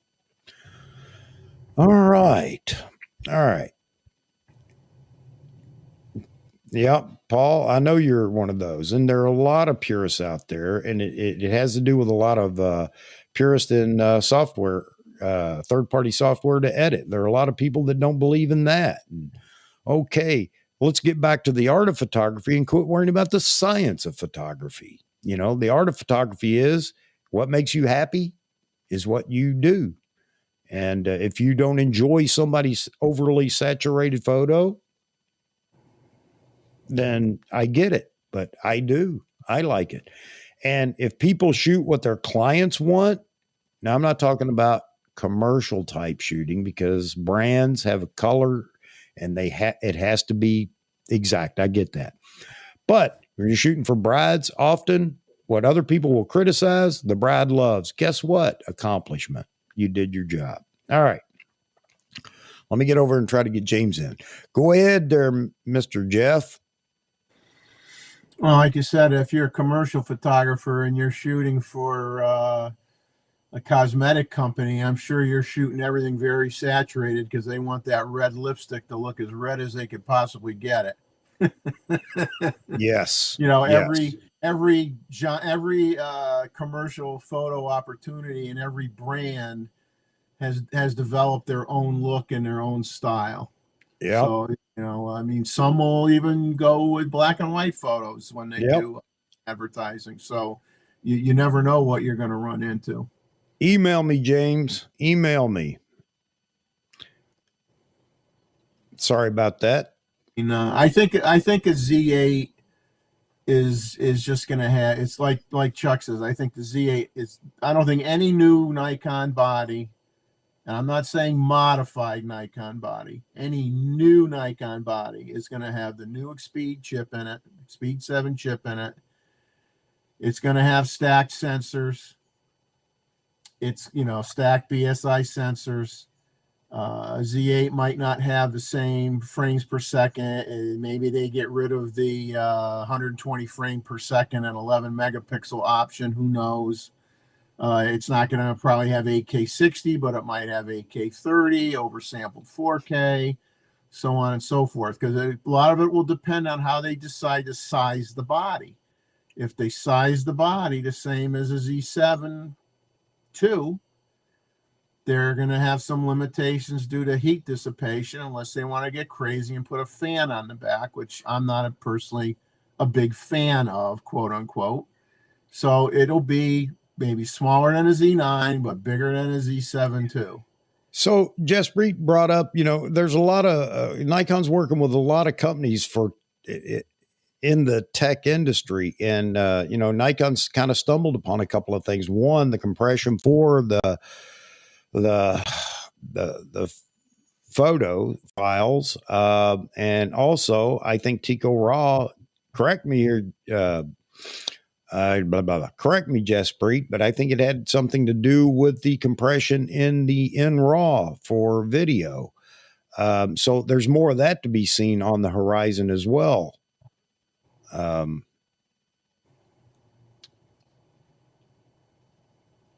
got you, James. It's there. I expect to see you pop up in the green room anytime. Paul says, being a purist, at least you're not one of those total purists, Paul, where, I have seen some of the photographers say they won't edit a photo at all, and I said, well, a lot of times for, somebody that has blemishes or whatever, it's not permanent, but even women who have just maybe a frown line or something like that, they'll always say, can you get rid of that? Yeah, I can get rid of it. And I'm not talking about going to the lengths that some people do, where yes, the skin does become plastic looking or whatever, although I like some of those as well, those photos. But for a person that's going to show this to friends and family, it can't be so abrupt that they go, well, that's not you. But, I don't have a problem with doing your best to, one with lighting for starters, and then with some selective editing. Yeah, I don't have a problem with that. And the bottom line is, if they want their skin to look like plastic and, I have that ability, then that's what you want. That's what you get. It's no reflection on me. Yeah. I am the guy giving the client what they want. The worst thing that happens is they have to explain to their friends when their friends tell them you haven't looked like that in 30 years. Yes. Yeah. Yeah. Yeah, Roy, and that's why I brought that up. You're absolutely right. And I understand that part. Absolutely. There has to be editing there, but there's selective editing on how you do it. And that's where your white balance comes into play so much. I'm not so concerned. And people sometimes will say, well, your white balance off. Well, yeah, it is, because I left it that way. I like the warmer look, or I like the cooler look. And if you want a warmer or cooler look, 9 times out of 10, your white balance isn't correct. But that's the way it is. And in video, when you're going to slap a LUT on something and do color grading, guess what? Your white point's gone. I mean, watch a couple of movies on TV. Tell me how their white balance is going on, and in the James Bond movie. So anyway, that's why it's art, and that's why it's fun, other than for commercial shooting. But other than that, you do what you want. Everybody may not like it, but there's nothing wrong with it. And that's the key. So many people want to say it's wrong. It is not wrong. It's art, and do what you want to do. Yeah, I agree with that 110%, because some people say, well, I like the old lenses because I had a little bit of softness to it. It wasn't as sharp as the lenses that are out now. And obviously you could do stuff in post to, make it look like an old lens if you wanted to. But everybody has different tastes, and that's what makes the world go round. We don't all eat the same thing. James, are you there? Oh, webcam utility coming up. Here we go. Robert Daniels, good to see you. Let's see. Good to see you, buddy. Have a look at Mark Roberts' motion control. Many of you ask about where Nikon is moving towards video production, but are looking at today's trends. Nikon is moving towards tomorrow trend. Yeah, absolutely. Absolutely, Robert. And I think that's why we can't get so caught up in, if you're looking at the end of your nose with where Nikon's going next, you're missing everything that Nikon's about. Look at the innovation that came out in the Z9, and Nikon's already looking ahead, 5 years. And not just that, but they had the foresight to come out with the D4 with the XQD card, which everybody poo-pooed on, Well, I already have, and I'm going to have to, update my cards. Well, Nikon said, I'm going to build a camera that a CF card won't support. It's on the drawing board. It may not be here tomorrow, but we're going to get started now with the peripherals, and we're going to go to the XQD card. And now we've gone to the CF Express card, and the CF Express card is the same form factor as the XQD card. Tell me that Nikon didn't have a lot of foresight in doing that with the XQD and CF Express card. Now you have other manufacturers that are, well, I'm going to jump on board with the CF Express. Sony, who was partner in developing it, didn't use it until the A1, I think, maybe the A9. I don't know. You guys can correct me. But anyway, Nikon's looking way ahead. The only thing we can complain about right now with Nikon is their communication and, their marketing, and the fact that, yes, everything's slowed down and it's hard to get the products in everybody's hands. But nobody else is doing it either. So it's not just Nikon. James, welcome to the show. You have no audio. No. You know sign language?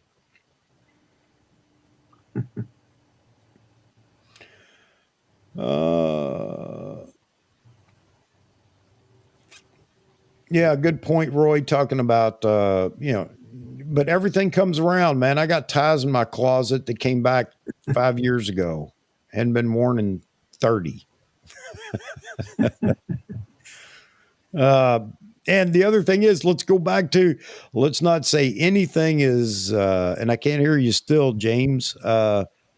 Let's not say anything is wrong anymore. Let's stick to the art side and say, whatever you do, brother. And that's your thing. And I'm okay with it, even whether I like it or I don't. Yeah. If you're commercial and shooting weddings and you got a bride that's looked through every wedding magazine, she's probably picked whatever's trending. Yes, by all means, go that route. Okay. I can hear you, but your audio is very low. Could hear a hum. Very loud hum. I hear it now. Yeah. Yeah. You got a mic not plugged in or something correctly, or something's going on. Yeah, man, that's almost singing to us. Oh, just quit. Let's hear you now. Might even want to try your built-in microphone on your computer instead. It's acting like Vox. SJ Square, welcome, sir. I hear noise now. Talk. Hello, test. Yep, hear you. But I got my volume all the way up. Yeah, sorry, I had everything unplugged. That was not a good idea. Here, let's see. Okay, now there is a distinct difference in your audio. Yeah, Chuck, let me get out and come back in. Sounds okay to me now. How about you, Jeff? Sound good?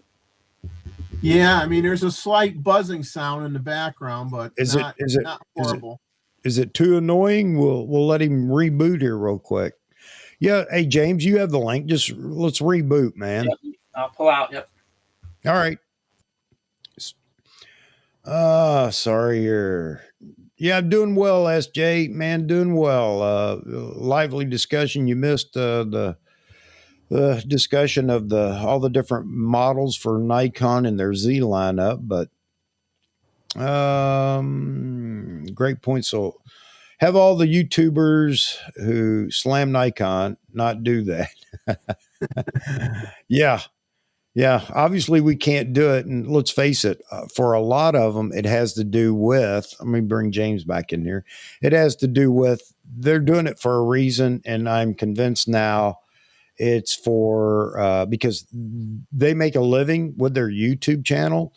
And whatever it takes to drive views, they already have subscribers, but to drive views, they'll do. And they're making money off everybody that watches their videos.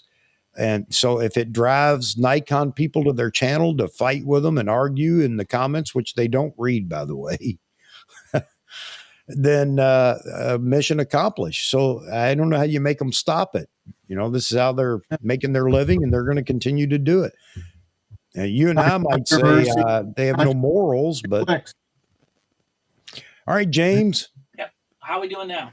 I can hear you. Good. Perfect. No buzz. Yeah, I was charging my new MF12 Godox flashes on the USB port, so I unplugged everything else. All right, man. All right. My fault. All right. All right. Hey, anybody wants to demonetize them? Wouldn't that be nice? Anybody wants to call in? Jump on that phone line. Give us a call, and you're in the show. Yeah. So you know what? This is a good, real quick, and then we can circle around and talk about everything all over again. But the topic was, does anybody know of any other YouTube channels out there? And I'm trying to find out because, this concept that we're playing with right now was just an idea that I had. I'm really enjoying it, and it seems everyone else is.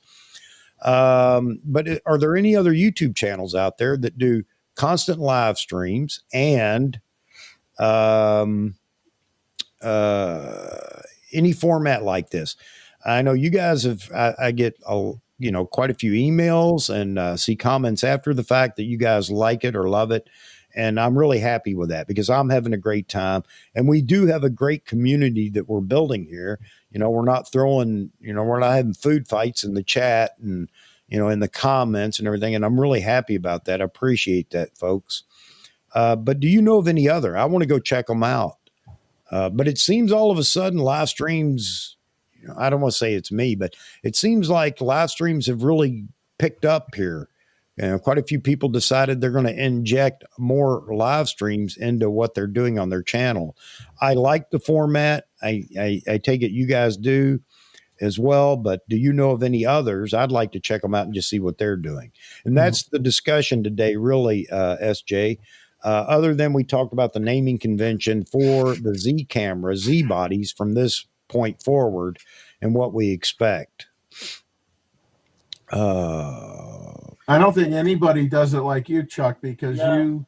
you change the flow based on how it's going in the chat, and you're willing to switch topics and do things like that, where other live streams are, I'm going to say, structured in a way where it's centered around a guest that they may have invited, and there may be a few, I guess, questions asked the guests based on what the people in the chat are saying. But on your channel, the people in the chat really have a lot to do with what gets discussed on your channel. And I think that's what the biggest difference is. And I think everybody gets to feel like they have an investment in your channel that way, and that they have a chance to say things. Yeah, you hit the nail on the head, Jeff, and that's exactly what what I wanted to do is give everybody a voice, because I didn't have a voice in the comments I made on so many videos over the years. Nobody answered me.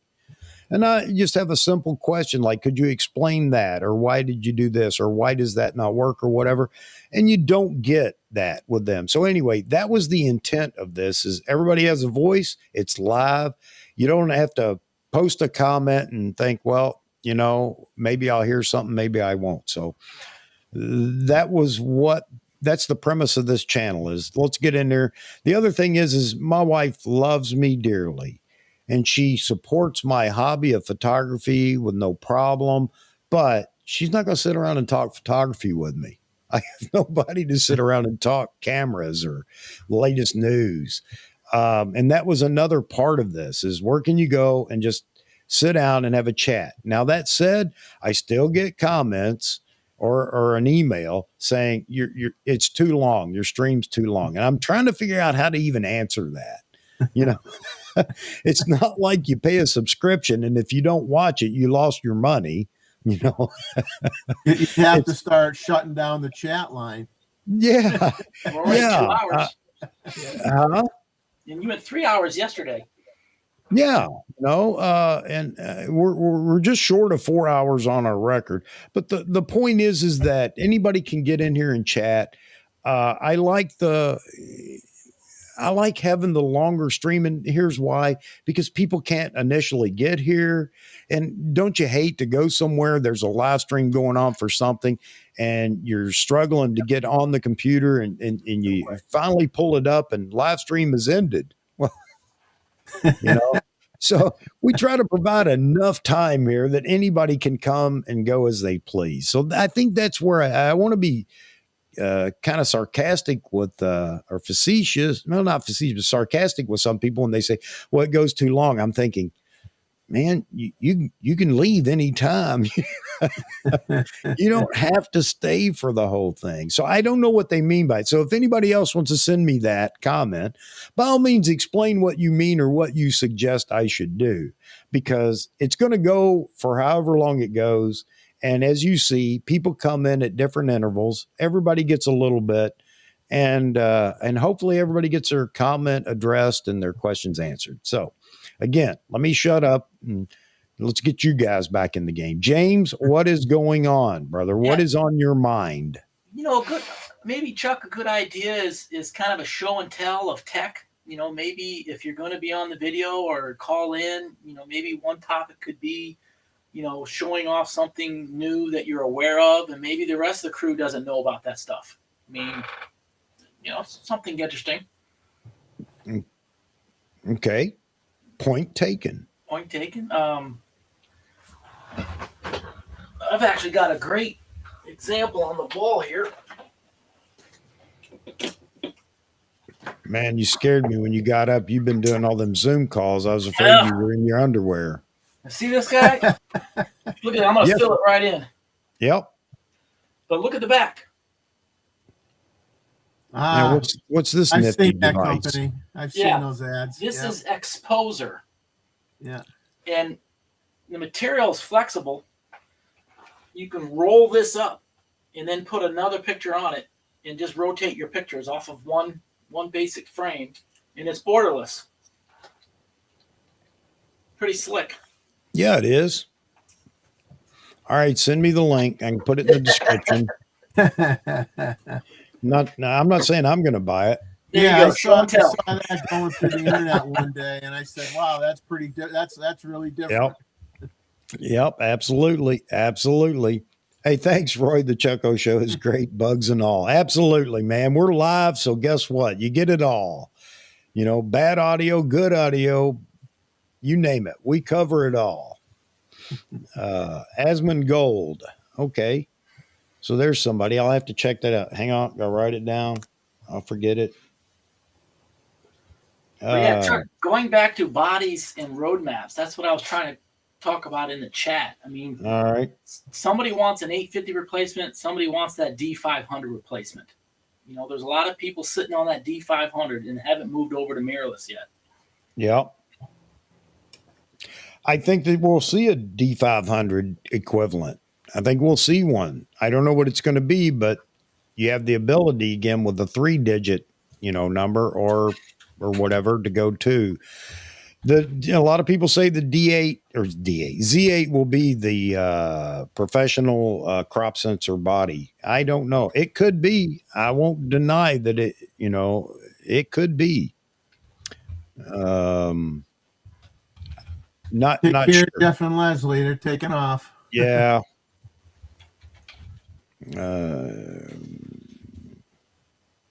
No, look at there. James answering questions in the chat. Good on you, buddy. Good on you. I'm trying to look back here and see if there are any other comments or whatever.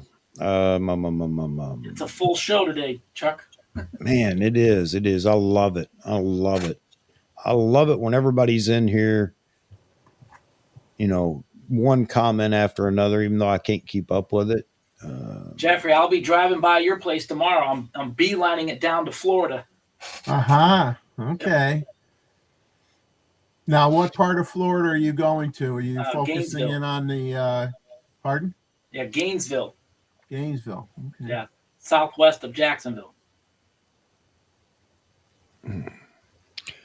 Yeah, I saw your comment, Paul. The flexibility in the show is what makes it so popular. A lot of people tell me that I'm wrong for doing that. I don't mean in emails, I haven't seen anything, but other people that have watched and say, well, you got to be more focused and whatever. Here's my answer to that. There are plenty of channels that are so focused that it's unbelievable. Again, wanted something different and hope that it would. I hope that this would be appealing to people, and so far it is. I really appreciate you guys. SJ Square asks, is the Nikon Z8 real or not?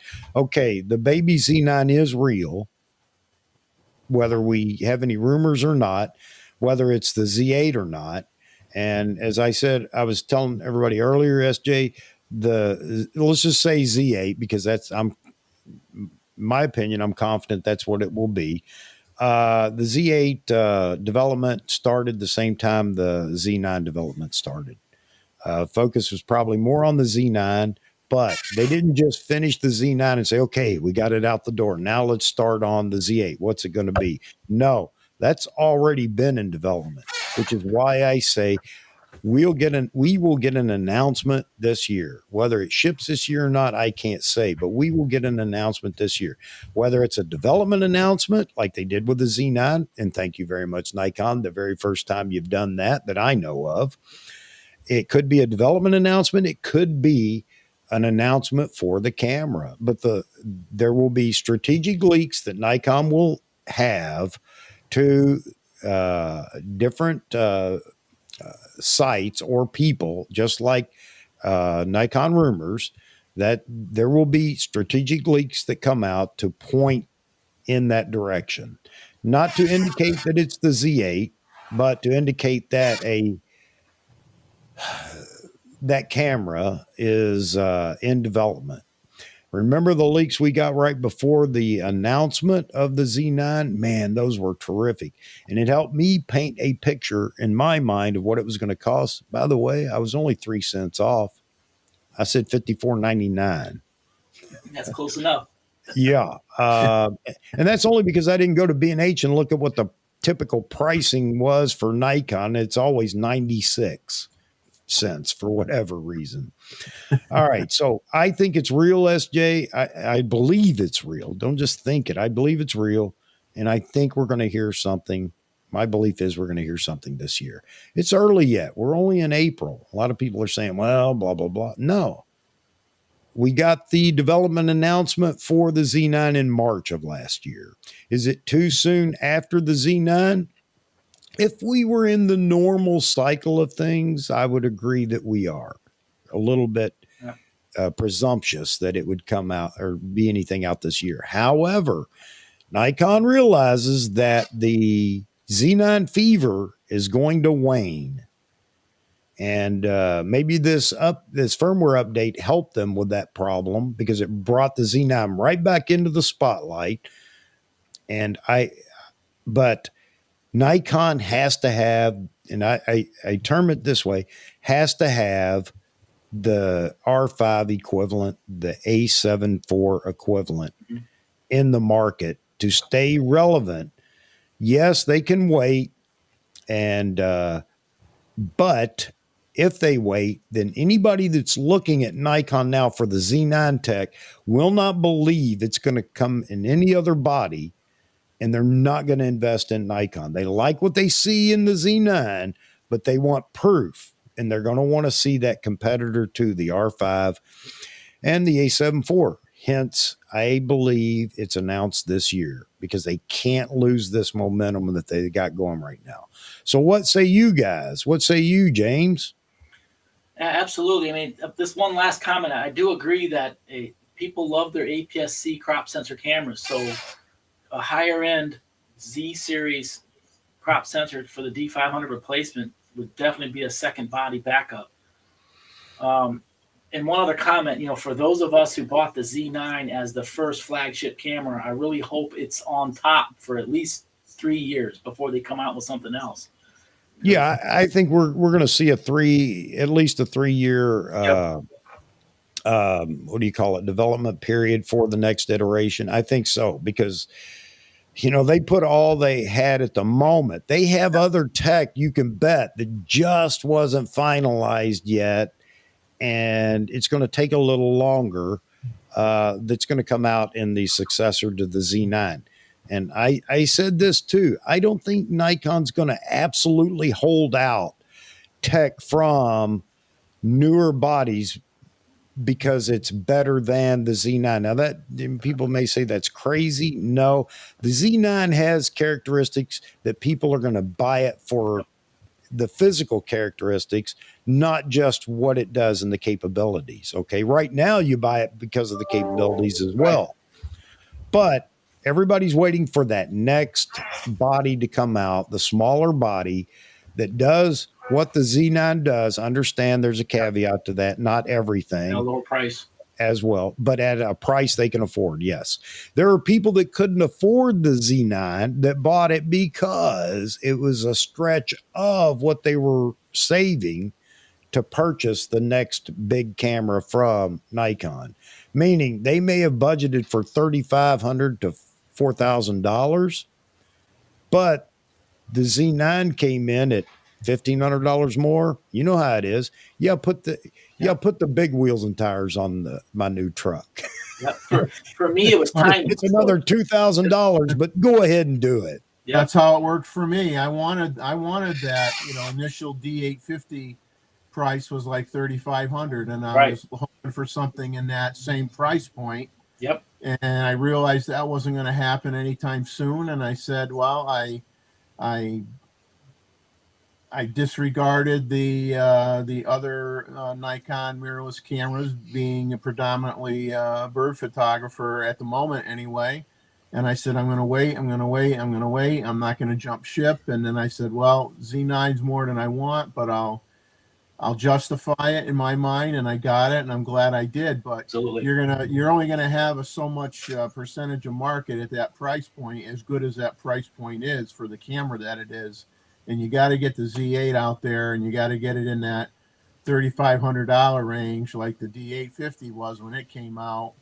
And you're going to fill that gap, and that's when you're going to convert over more people that are DSLR shooters that want to get into mirrorless. They need the Z8 moment is what they need. Yes, and because they feel that the line is maturing enough now that they have confidence that Nikon's back in as a player. We disregard that all the time and don't talk about it or don't think about it. But I mean, I think about it quite often.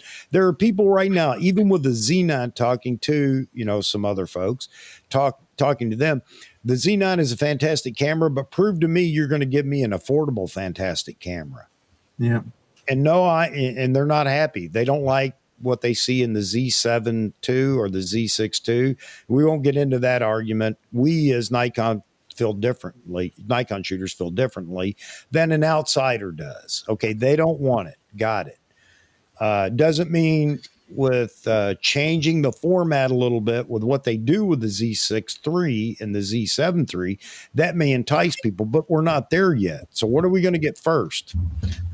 The Z7 III and the Z6 III, or are we going to get the Z8? I think the Z8 is a no-brainer for Nikon. Let's get that placeholder in there. Show that Nikon has developed a whole line, and guess what? Get ready to have your socks knocked off for what comes next. But the Z8 is important. Somebody brought up the number 8 is, it's one of those superstitious numbers and so on and so forth. And I'm not going to discount the fact that, yes, I know they hang on to a lot of superstitions, but Nikon's already sort of broached that with a D800 and a D810 and a D850. Yes, I know it's not single digit, but I don't think it's going to be an issue for Nikon to go there.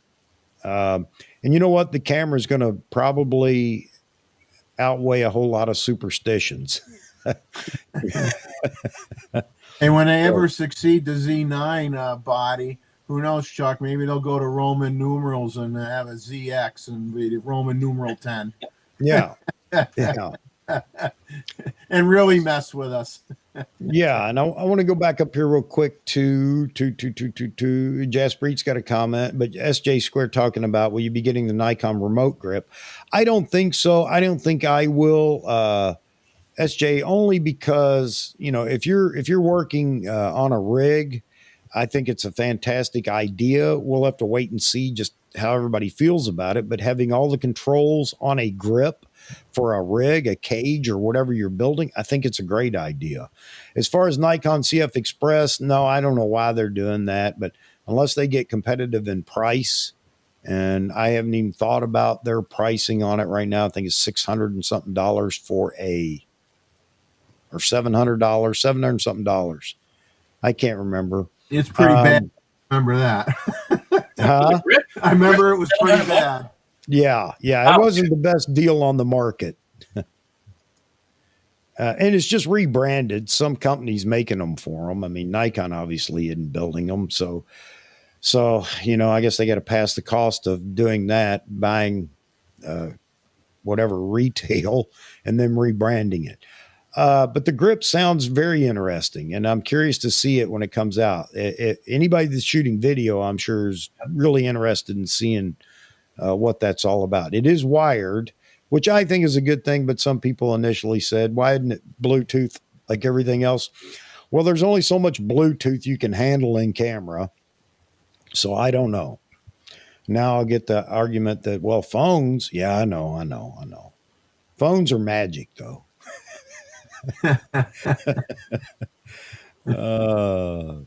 Jaspreet talking about Z6 III and Z8, but they also send the Z9 to YouTubers, so they keep talking. You know what? Yeah, there's very few. Somebody brought up a minute ago, I think it was I can't remember who brought it up, but Andy X. I think that's it. Andy X. And just scroll back in the comments, you'll find, let's see who said that. Andy X just put out a few videos shooting with the Z9 in RAW. I think they're using ProRes in the one I watched, so it isn't in RAW. But they've done 2 or 3 music videos, and it's interesting to watch. May not be your music or your color scheme or whatever, but somebody is already playing with the Z9 and doing music videos. I'd like to see others doing it as well, just to see the capability in the camera. But Jaspreet, the Z6 III, if I'm correct, and the Z6 III is going to be this hybrid camera that all the hybrid shooters are going to want, I think that needs to go out to those people. And maybe Nikon's looking at that as well. Maybe the big full body Z9 they felt wasn't appropriate for a lot of the creators out there, but maybe the Z6 III will be the camera they really get in the hands of all those content creators. So with that said, I'll let you guys jump in. The CFE Nikon CFE card is 660 gigabytes at $729.95, and they do not specify any minimum sustained read or write speeds. So Right. you really don't know where it sits, and from a price point per per gigabyte, it's way higher than anybody else anyway. The memory prices really need to come down. Yeah. I mean, like all technology, the more you make it, the more they build, the cheaper it gets. But not for CF Express. I mean, I don't get it. I mean, and you're only going to have so many manufacturers, and then they're Right. going to say, and they're going to go and stick somebody else's label on it, like they are for Nikon, and it's like, so it's not like you got 50 manufacturing plants making 50 different versions of the card. You probably only have two, I would guess, maybe Right. 2 or 3 at the most. Making CF and Express relabeling cards? it. Yeah, you've got a few manufacturers out Yeah, there a now on couple, CF. not a lot. Yeah, you've got 3 major card makers making them, plus Angelbird, I'll include, make it 4. Nikon, of course, now with their rebranded whoever's card they're using. Yeah, but who makes the chips inside those memory cards? Yeah, Yeah, good point. From 1 or 2 places. Yeah, okay. All right. Point taken. All right. Mozman's saying ProGrade just announced price increases for May. That's not a good sign. No, it's not. Just On looking top of down the the sales. Yeah. Okay, so looking at XQD cards when they came out, of course they were expensive, and everybody was who's going to buy, and then Canon came out and jumped on CFast and realized, don't like the format, don't like whatever, and they're still expensive from what I understand. So those folks who got stuck with cameras running CFast, I feel for you, but maybe they're coming. They'll come down soon since there's less. Need for CFast. But at the end of Lexar, this is when it was the original Lexar. They've been bought out maybe 2 times now, but bought out. So it's not the original Lexar company. But before they decided to go out of business, there was a great sale on XUD cards, and I picked up a bunch of them. They were dirt cheap at the time. Now, I'm not hoping that with CF Express they go out of business, but we can all continue to hope that the prices do go down, and they have gone down a little bit. But as Mozman says, now they're talking about a price increase in May. So maybe my hope is falling on deaf ears. So if you're planning on 8K video, by the way, folks, get ready. You got an investment on Get your your 2 terabyte cards right now. Yes. Yeah. 8K raw. What was it? 13 minutes on I can't remember what size card, but For stills though, the CF Express Power green cards, 128 gigs. 2 cards are on sale now for $279 over at B&H. Yeah, it's not bad. And people say, That's well, a it's good 200. deal. Yeah, they'll say it's 200. And I got to mimic some people. If you're buying a Z9, you have to realize that there is other cost associated with it. Now, you can shoot your XQD cards in it all day long, and I have done that with my Z9. You're not going to get 120 frames per second.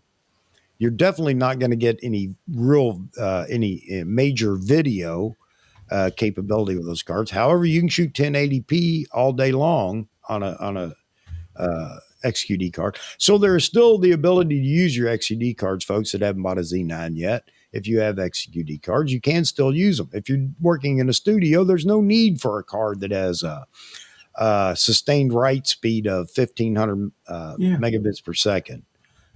Use your XQD cards. Or landscapes. Or landscapes. You don't need a fast card for landscapes. Yeah.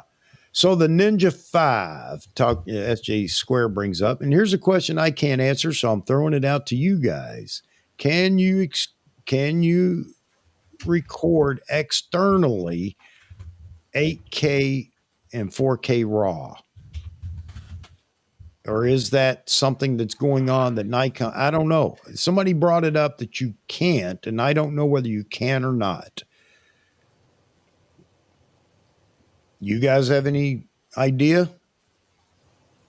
I don't know why you couldn't, but somebody brought it up. Yeah, I don't do any of the video stuff, Chuck. Jaspreet, is it true you can't record externally?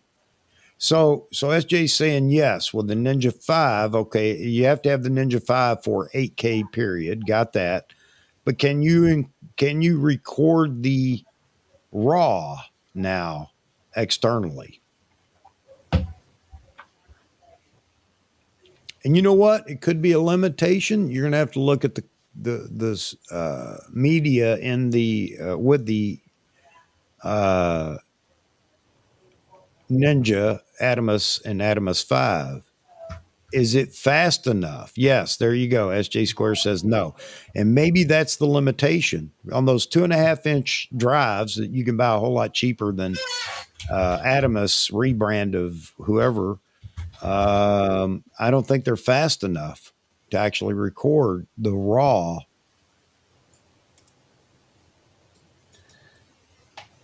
Yep, SJ.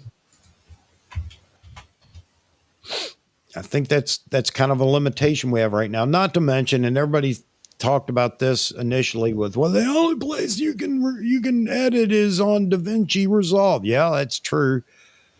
But do you think Final Cut Pro and Premiere Pro are going to say, you know what, we're never going to update our product so it can do that? No.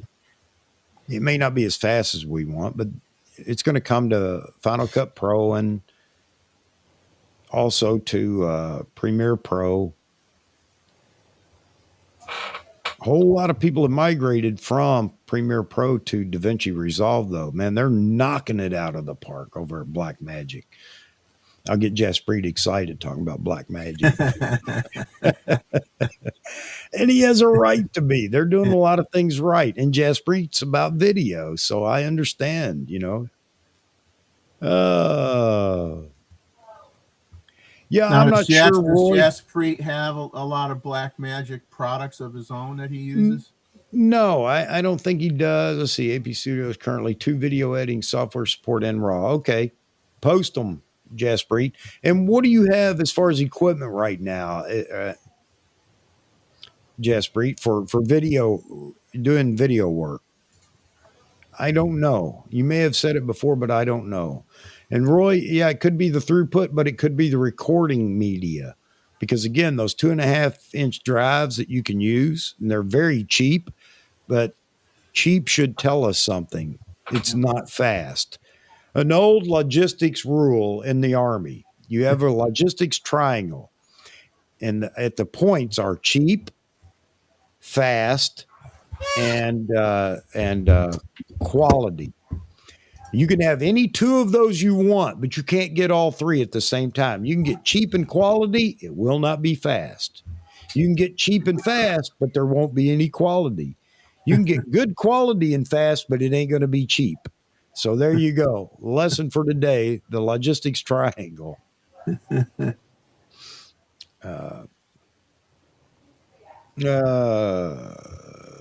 Ninja Plus is capable up to 8K. Yeah. Waiting on updates from all companies. Did you see, Jaspreet, did you see the announcement from Adamus? So as soon as Blackmagic came out with all this cloud storage and sharing and everything, Adamus had the same thing in the works, and they just announced their products in that same category. I don't think they're near as extensive as Blackmagic, but they're doing it as well. Photo Me Ike. In the house. All this raw talk. I don't even know how to shoot log. I'll learn how to shoot log. There you go, man. There you go. You got a link to the show, by the way, Ike, if you're available.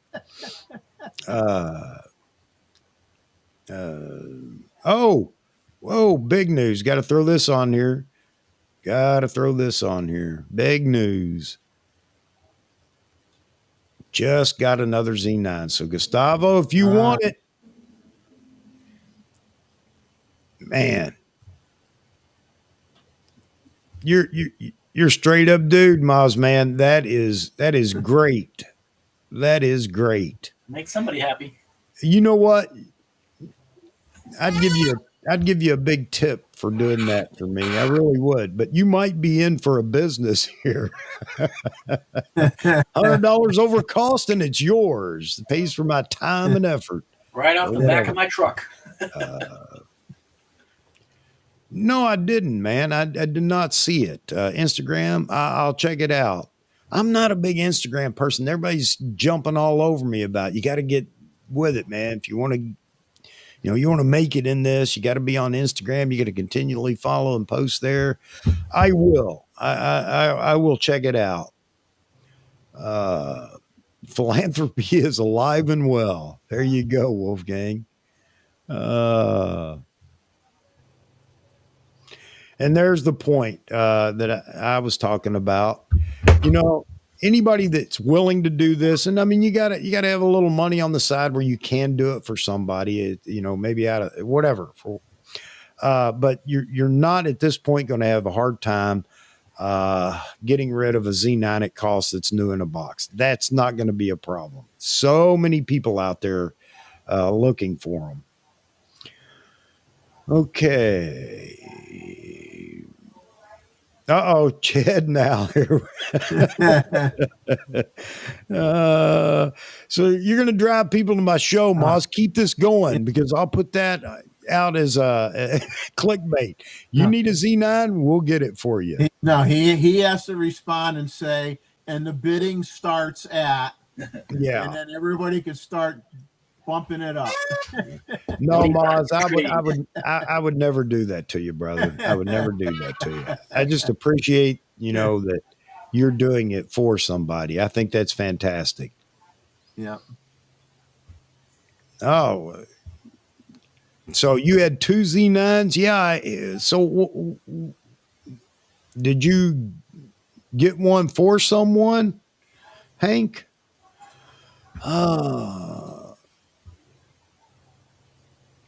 Let's see.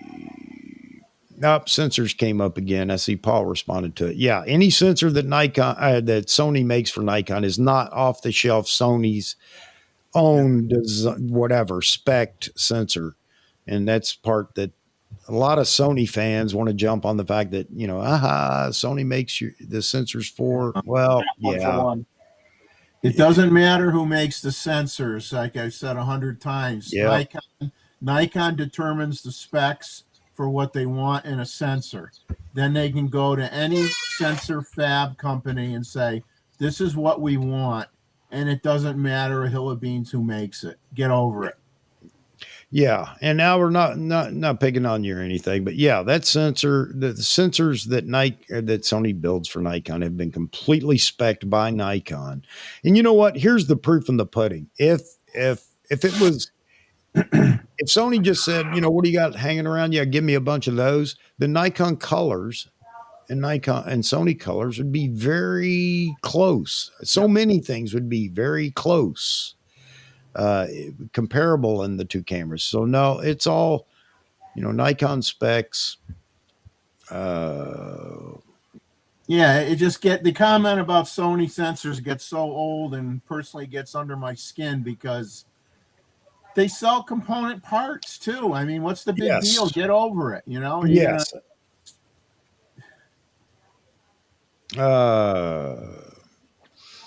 All right, so hey, Moz, man, we were just saying you're a straight up dude, standout person for doing that for Gustavo.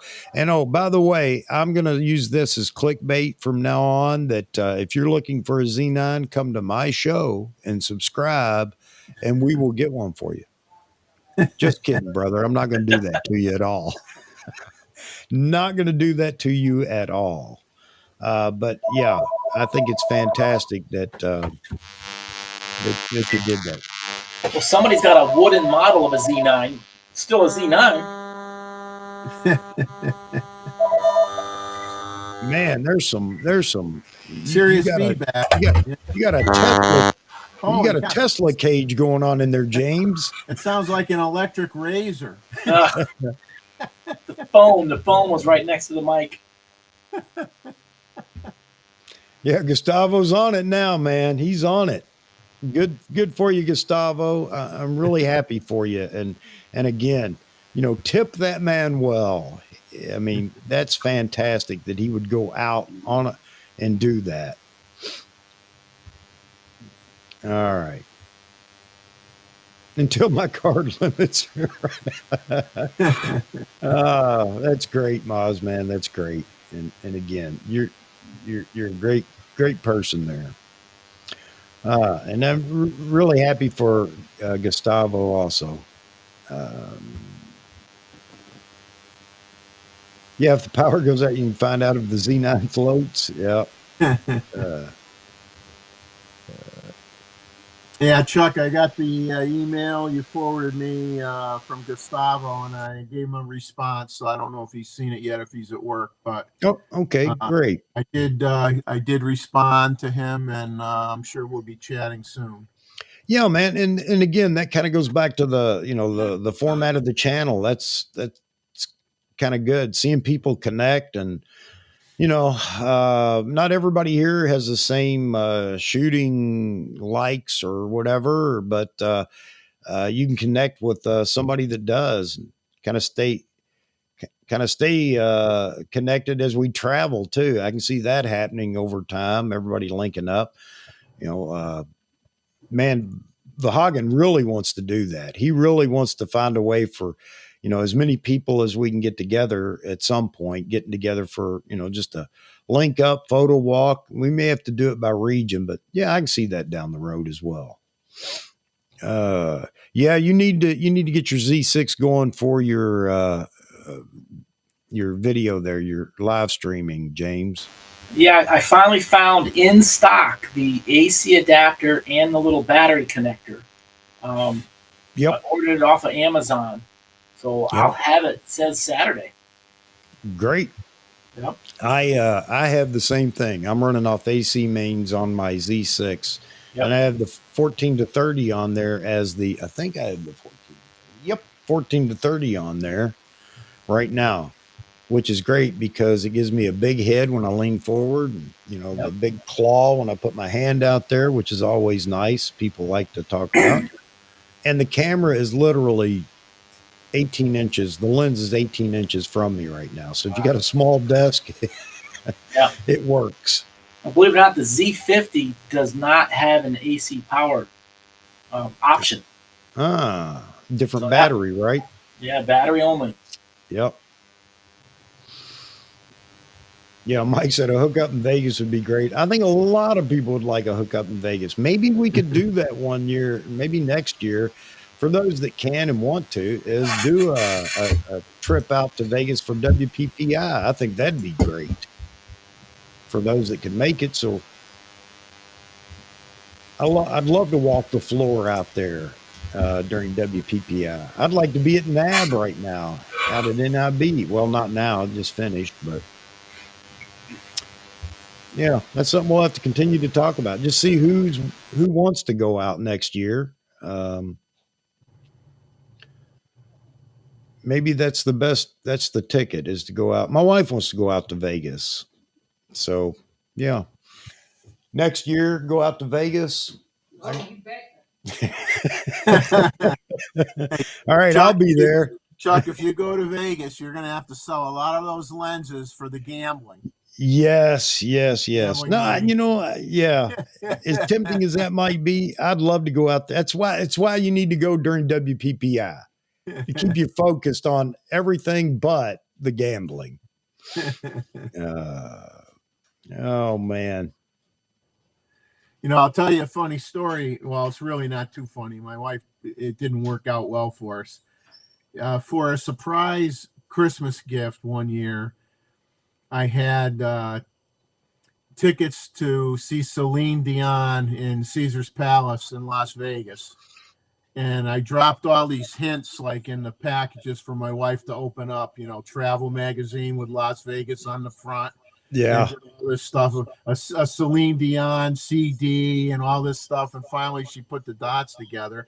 So we went to Vegas, and as our luck would have it, we go to arrive for the show, and it was canceled because she messed up her voice and she didn't sing for months. And that was the only reason we went to Vegas, was to see her sing. And it was like, oh, you know what? Now what do I do? So, Yeah, that's hot in Vegas. man. Yeah, it is. Well, Photo Me Ike's on here, and he does a photo walk out there. So there's a whole lot of reasons why we need to do this next year for those that can. We're going to do Photo Me Ike's walk with him, his thing, and just the fact that we could all get together and have a good time, and we could do our own little photo walk, So yeah, I'm in for next year. You heard the boss, CEO said yes. Or something on the East Coast would be easier. Yeah, absolutely. But you know what? There's no reason why. Maybe this summer sometime before I get out of New England, we can all get together, and then when I get down south, we can do it again down south. But yeah, I'm all for that. I don't want to sound all corny and whatever, but I think it's kind of fun to get together every now and then with all the new friends that you make. And I've made a bunch here. So again, you guys are great. But next year, yeah, let's think about WPPI. Right time of the year to go. Yeah, I know it does. Ike, I've been out to Nevada several times, and all around Nevada, Utah, Arizona, you name it. Yeah, I mean, you got so many national parks and state parks in Utah. Yeah, I mean, that's great. Nashville would be really cool, Mike, because I'm going to be somewhere in vicinity Nashville when I get down there. But so, maybe we start doing that here before too long. Weather's getting nice. Is anybody that wants to offer up wherever they're at, anybody that's close getting together, I think it's great. All right. I'm way past my time. I'm not going off the air. I'm turning it over to Jeff and Mr. James, because it's time for me to refill my coffee cup and take a leak. Be right back, folks. Can't stop the bio break. No. Tell him we have to charge him a small fee for filling in for him while he's gone. Hey, here's one for you, Jeffrey. Have you ever been to the Assateague Island where they move the ponies across the river? You ever heard of that? No. Yeah, it's a big event they do every year in the summertime on the Eastern Shore. And they have all these ponies they round up, and they run them through the river, across the bay, and through the town. It's a big, huge celebration. I've been meaning to get out there with the camera and take some pony pictures, so that might be kind of good. Yeah, I'll tell you, I've been struggling down here in Myrtle Beach the last couple of months, and come to find out, well, I guess I don't want to get anybody in trouble, but let's just say the wildlife refuge that all us photographers know and love down here is going in the wrong direction. And That's not good. There are not very many birds there this year, and due to I'm going to say mismanagement, basically. Wow. So I'm going to have to start driving 2.5 hours away to get some decent bird photos, Yeah, rather than 30 minutes away. Yeah, I'm in the Chesapeake Bay area, and there's so many places to go, and that's wonderful. But I don't know, next year, probably not this year, but next year I'm going to have to just do a few long weekends in Florida, I think. Yeah, Florida's got lots of options. And take advantage of that. And, I like ospreys, just like Mr. Mark Smith does in Florida, hit some of those areas that he likes to go to. And I love spoonbills. And Yep. a friend went there and he got I don't know the specific name of them, but I think they're like ground owls or something. They live in holes in the ground, and they're very, very small. Right. And they pop up, and he got some wonderful pictures of those owls, and they were so darn adorable. I mean, I don't know if they're commonplace in Florida or if they're restricted to a certain area. I'm not sure. Wow. But I'll have to ask him about that, because those owl shots he got were just absolutely stunning. So who's the name of the places? You're talking about Florida for the name of the places, Rakesh?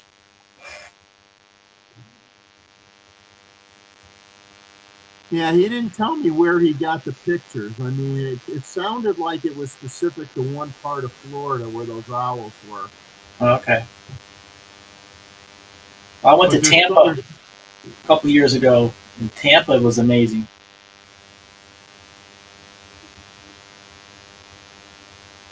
Yeah, I think Mark Smith, he goes all over, but I think the area where he gets the ospreys getting the fish in the ocean all the time is in the Vero Beach area. Yeah. And he's starting to use, he switched from, he shot Nikon, he went to an A1, he got a Z9, now he's getting more used to Z9. Yep. And that's the thing that I think people don't realize is, I had, back in the day, I had, still have a D850, but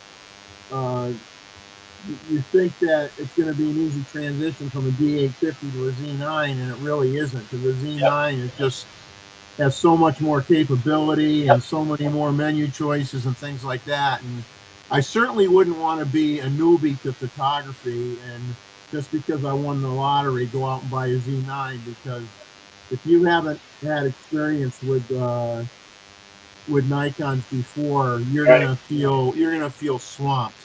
You're gonna drown. Yep. So birds in flight is definitely hard to do. So I'm just now moving over to that back button focus feature. You know, Yeah, and I'm gonna master that because that's the way Steve Perry does it, right? So yeah. I've been shooting back button for a long time. yeah, so I Long think that's time. where I'm failing. So I definitely need to master that, like the pros do. Well, the thing with the bird photography is you have to program a lot of your function buttons to different autofocus modes. Yeah, And because things change in an instant, and I actually, what I did, and I know everybody does it different, everybody has their own preferences, but I right. mean, I ended up programming like the outer function button on my Z lenses for single point autofocus. Okay. So if I got a stationary bird and I want to just get the eye, and Yeah. or I got a lot of crud that's around the bird, branches and stuff like that, I'll just hit that button on the lens. I'll use single point autofocus and nails it every time. But then I have other buttons on the camera, everything from wide area large to 3D tracking and group autofocus. I got all sorts of different buttons for different things. And I think that's the one thing I think that, and I don't know that it's true or not. I've never shot a Canon R3 Right. or a Sony A1, and I'm not a brand basher, but you know, some people will comment and say, well, we wish the Nikon had they imply, they go, I wish the Nikon had one autofocus mode that was good, 80% of the time or something like that. And almost implying that the Sony and the Canon have that magic autofocus mode. And I don't think that's necessarily true, because I've watched a lot of videos of people that shoot with the A1 and there's limitations, and it sometimes loses track of the autofocus the same way the Nikon might under the same situation. Right. And I've seen the R3 lose autofocus on a model that's 6 feet away from the photographer when she turned her head. Because it's the way it prioritizes its autofocus. It doesn't. It might jump if the person turns their head. The R3 might decide, well, I'm going to focus on the body. And by the time they turn their head around, it's not quick enough to get the eyes right away. Right. Where the Nikon will stay on the head. If you turn your head with the Nikon, yeah, of course it can't get your eyes because they're not facing the camera, but it's still on your head. So when you turn around, it locks on the eyes right away. So every camera has its own sequence and how it chooses to acquire the focus, and everything is different, and every camera, you get used to a camera brand, let me tell you, you're going to swear by the camera brand you have, and a lot of that has to do with what you have invested in lenses. I know I can't afford to I could never afford to throw all my Nikon stuff away and switch to Sony or Canon or anybody else. Yeah, I mean, totally agree. Photomic, there is no perfect camera, but do you think there's a big misconception? Some people like Sony because they think the camera does everything for you. I mean, that's just not true. You've got to learn how to work that camera. Yeah. It can't be just point and shoot. You think it's a better camera because it does all the work for you. That just doesn't make sense. No. Because every situation can be different.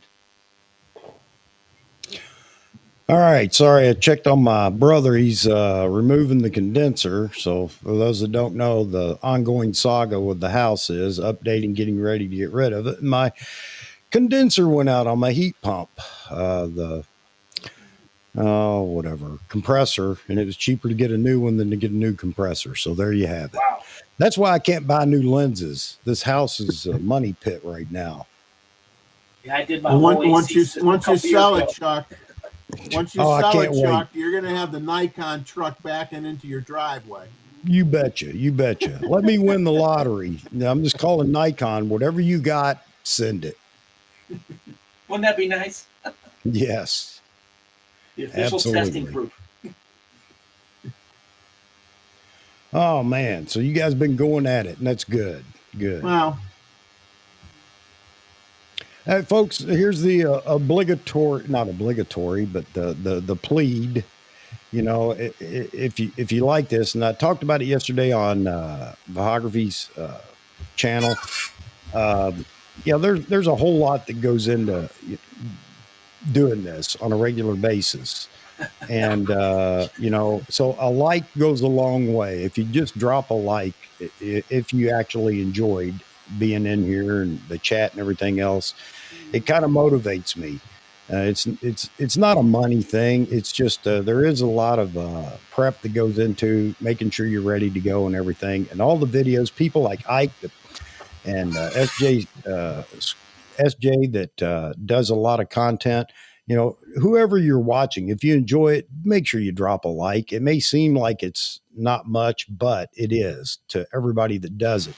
And Frames TM, why aren't you in here as on the screen right now? You have the link. I sent it in the email.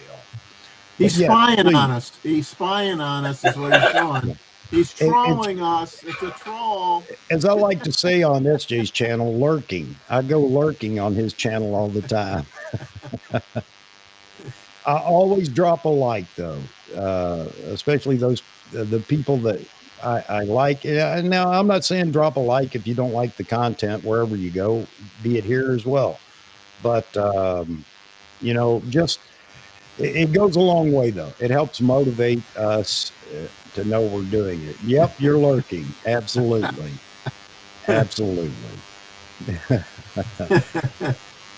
But yeah, Frames, you want to join us, jump in.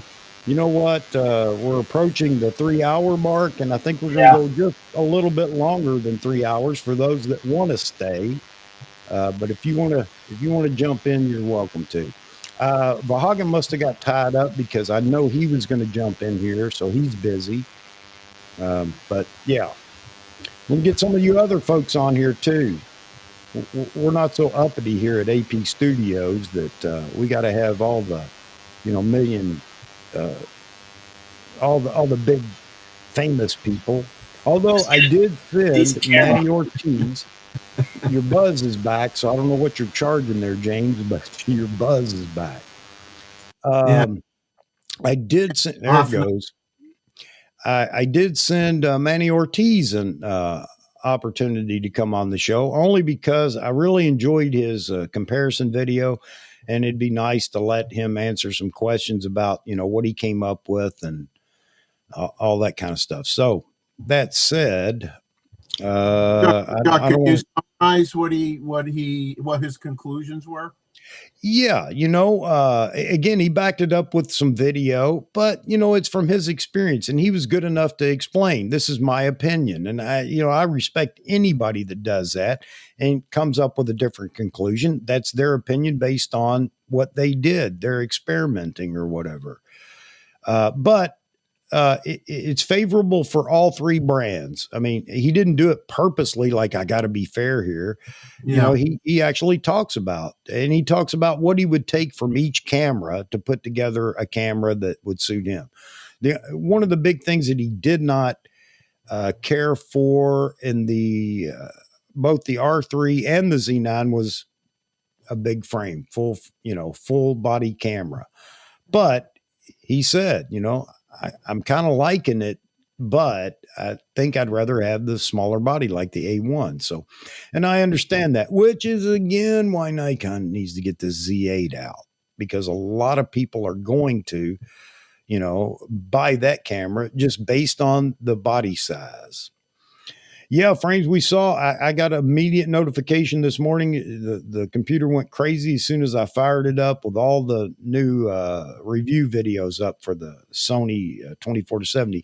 I didn't know exactly what was different in it, but now that you bring up it's lighter, that's a good thing.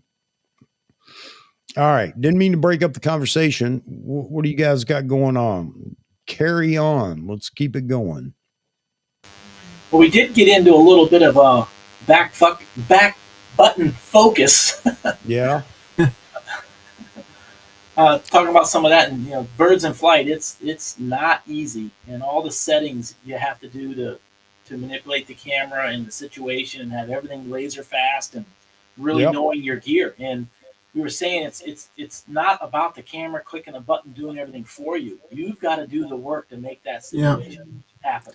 I'll tell you, a button that I would love to program, what I would love to have, and the closest I can get is if I'm using and I have to use a Z-mount lens to be able to do it.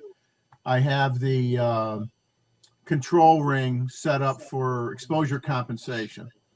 Because if you're shooting at a bird that's going to dive for a fish, you have a totally different exposure when you have the sky in the background versus the water where it's going to hit. And so I can kind of adjust that exposure compensation on the fly as that bird is diving and get closer to what I want, with the image when I go to process it in post. Yeah. But what I really love to do is to be able to program a button that can toggle between two exposure compensation settings.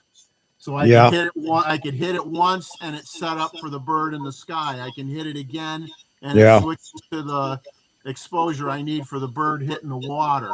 And that would be phenomenal. That would be next level crazy if I could just toggle between two exposure compensation modes at the push of a button.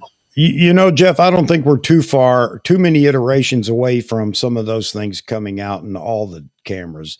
But one thing that the Z9 takes back button focus to another level in the fact that you can have a different focus mode even. And I think a lot of people are experimenting with that. I've heard different setups and, one doesn't fit all. It's nice to, we got an echo. I think we're okay now. Dave says we got it. Okay. Typically, with the DSLR, it just meant that it was the same focus mode and everything when you hit back button focus. But this is a new level of back button focus. So it's interesting. Maybe as this continues to develop, we get more and more people with Z9s. Everybody can throw in their idea what they use. But again, one setup doesn't fit all because I tried Hudson Henry. I'm sorry. And I didn't. Yeah, it was okay, but everybody has to find their own little thing, And here's the other thing. Again, I'll say it again about the Z9. It's a fantastic camera, but there's a learning curve with it because there is so many different variables now. Where with, I think I could have bought a D6, picked it up and gone out and shot with, no issue, no anything. Everything's pretty much the same. But the Z9 surprised me, even though I knew it before I got it in my hands, with all that's going on in that camera. So it's a very complicated machine. It's a very complicated machine. Yeah. And I'll probably still be changing settings on that 6 months from now. I'll just find and you have to just realize that it's going to take you a long time to get it in your mind what perfect is for you. It's going to take a while. Yeah, absolutely. And yes, Wolfgang, it is. I don't know exactly how many pages the manual is, but it is huge. And you're absolutely right, Jeff. I'm going to be continuing to change until I land on something that, okay, this is comfortable. But all this comes with not just setting the buttons and things up. It's the muscle memory that you have to build into doing that as well. So yeah, it's just a fantastic camera. Well, yeah, because you get into, sometimes you have, some people complain, well, I want a camera that gives me more choices, but sometimes you almost have too many choices. Be careful what you ask for. Because you have the I menu and you could custom configure that a certain way. Then you can create your own my menu, and you can attach things that you change a lot to the my menu function and have that show up. You can call up your my menu function from program a button, and it comes up. Then you have all the programmable buttons and you have buttons that you can program that you could never program before. So you could get lost so much in the muck. You don't remember what you programmed for what anymore. Yeah. Yeah, I've got to touch on this. Frames brought up a pointer talking about how many newbies bought a Z9, and I'm shocked. No, I'm not. I'm absolutely not shocked, and it goes back to because he goes on to say maybe their marketing is better than we thought. I think the marketing was a little bit better with the Z9 this time, although they seem to have fallen back into their old style. But my point here is that. The price is why so many newbies bought the flagship camera this time.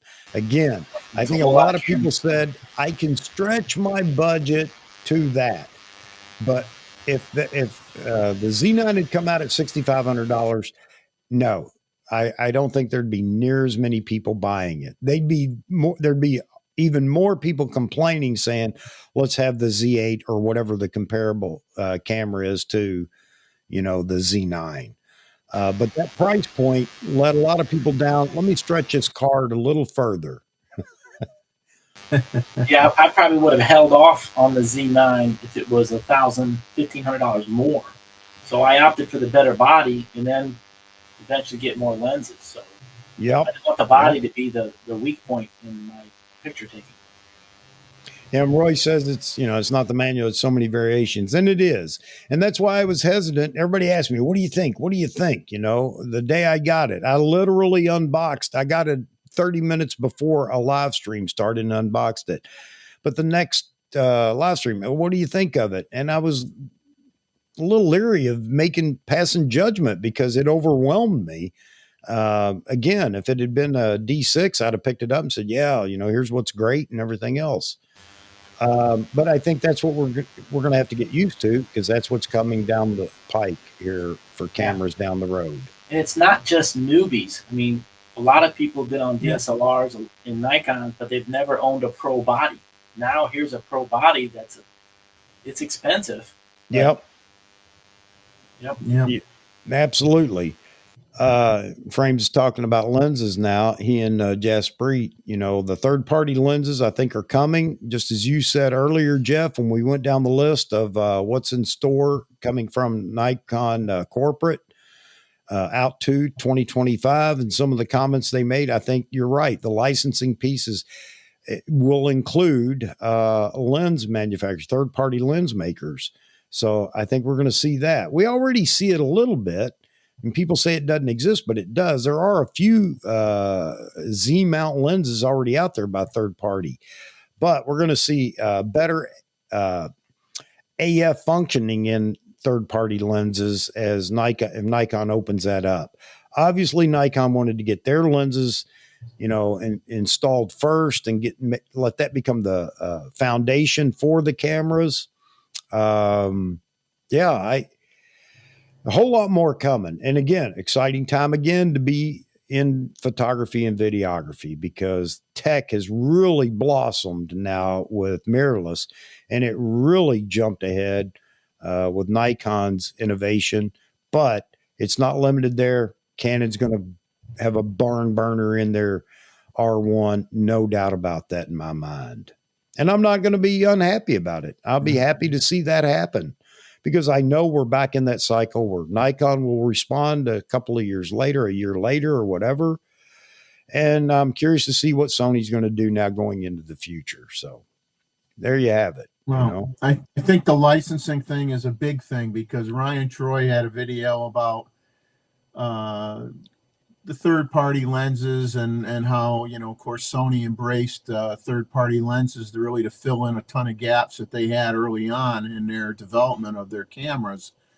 And and he said, well, there are some, third parties for the Z mount, and there are some that are autofocus, but a lot of them are like Voigtganger and a few other oddballs that are making manual focus lenses, and they may make a few autofocus lenses, but if they're investing their own money to try to reverse engineer and figure out how to make the autofocus work. Yep. And if you're licensed, then there's a shared investment by Nikon and you because you're paying them some money. So if you do it on your own, Nikon could change firmware or something, and all of a sudden that lens that works today won't work tomorrow. But if you have a licensing agreement with Nikon, then they have to make sure that your lenses, to the best of their ability, are still going to work when they do a firmware upgrade, because Yeah. they're getting money from you.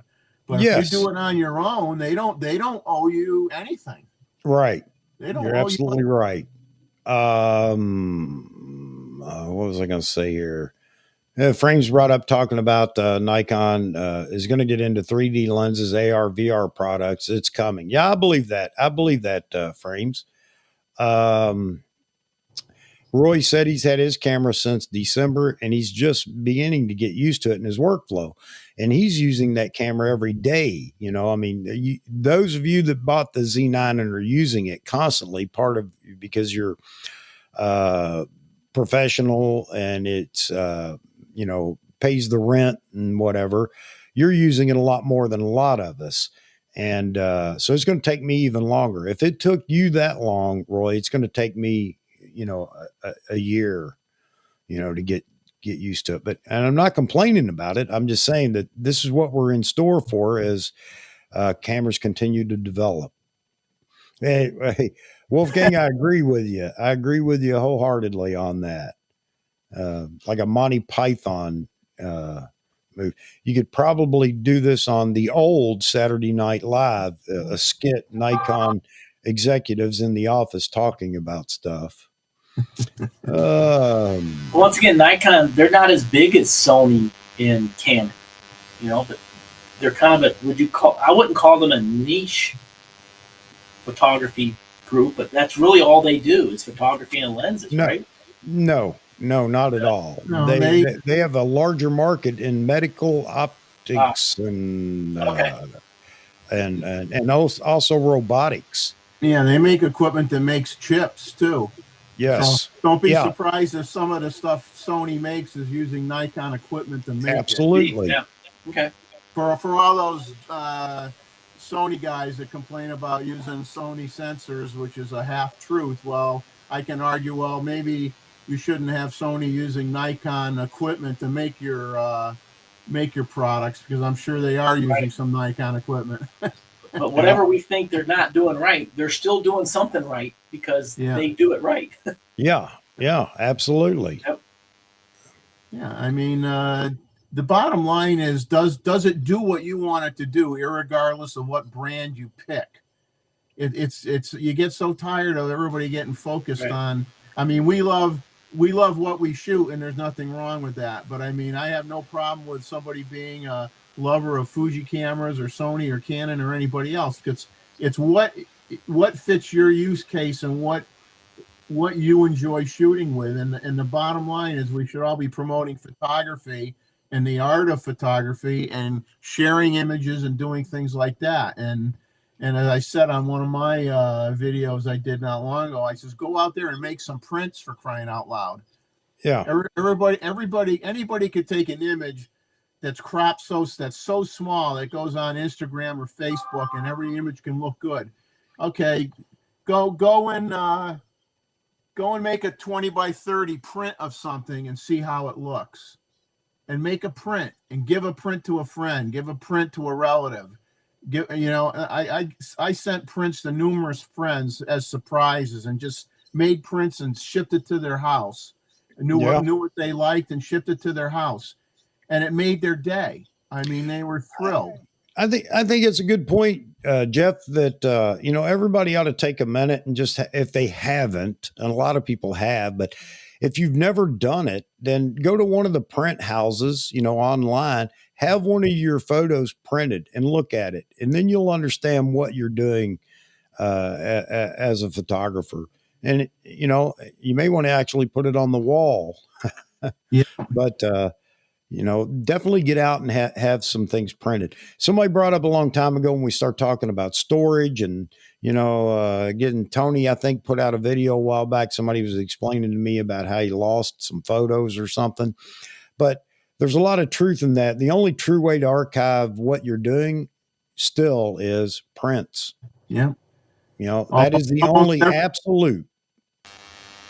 Almost Back every up your backups. almost every print that you'll make at a decent place Yep. is going to have 100-year archival quality inks used, and in some cases, there's now 200-year archival quality inks for some companies. So basically, anything you print today from a decent place is going to outlive you and your children. Yeah. Yes. Yes. So Frames threw out a question there, and who did Nikon lose the biggest market share to? And I'll weigh in first, and I believe that it's Sony, because as we move away from DSLRs and go into, if we're talking about new camera sales, and that's market share, I think it was Sony, and to some extent Canon as well, because people, again, and we can go back into that debate about the Z6 and Z7. I think they're great cameras from a point of view, but and here's the real arguable point: everything's not about AF, but yet marketing everything is about AF. Okay, I'll just frame it that way. And if you can't market AF comparable to what's already out there, guess what? You're already pushed aside. Whether you need that kind of AF or not doesn't matter. It's a great marketing tool. And I think that's what drove a lot of people away from Nikon when they saw what came out with the Z6 and Z7. Didn't get any love, didn't feel any help or anything, and just decided, you know what? If you're not going to do it, Nikon, then I will go take a look at other brands. So that's my opinion, and I'll let you guys weigh in. Right. I mean, some people gotta have the best of the best, whether it's what they need or they don't need. They want to be Yep. on that bandwagon saying, "I've got that," because YouTube says it's the best thing out there, regardless of whether or not they use it or whatever. And that's Yeah. what ruins the misconception of everything that we do with pretty much any technology. And how many people buy the theoretical best of the best and they never figure out how to use it? Yes. And then the thing is, when you talk about marketing ploys, you could write the script for the next 20 years. The marketing ploys, if you're not talking megapixel count, you're talking autofocus. If you're not talking autofocus, you're talking about dynamic range. If you're not talking dynamic range, you're talking about high ISO capabilities and lower noise. So Yes. you could just spin the wheel and put these little things on there and see where the wheel stops and say, well, that's the one we're going to concentrate on today. It just changes constantly. Yeah, absolutely. Absolutely. So Nikon gets picked on, but if you go to other forums like Sony and also Canon, but Nikon gets picked on by everybody about not delivering products. And Wolfgang just brought that up, talking about if you say it, deliver it. I mean, right now, everybody's fighting for production, no doubt about it.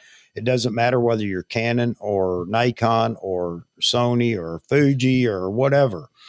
So I don't even think that's anything to even discuss anymore. That dog's been beat to death, or that horse has been beat to death. And production for everybody will pick up when it can. And if it isn't production, it is shipping.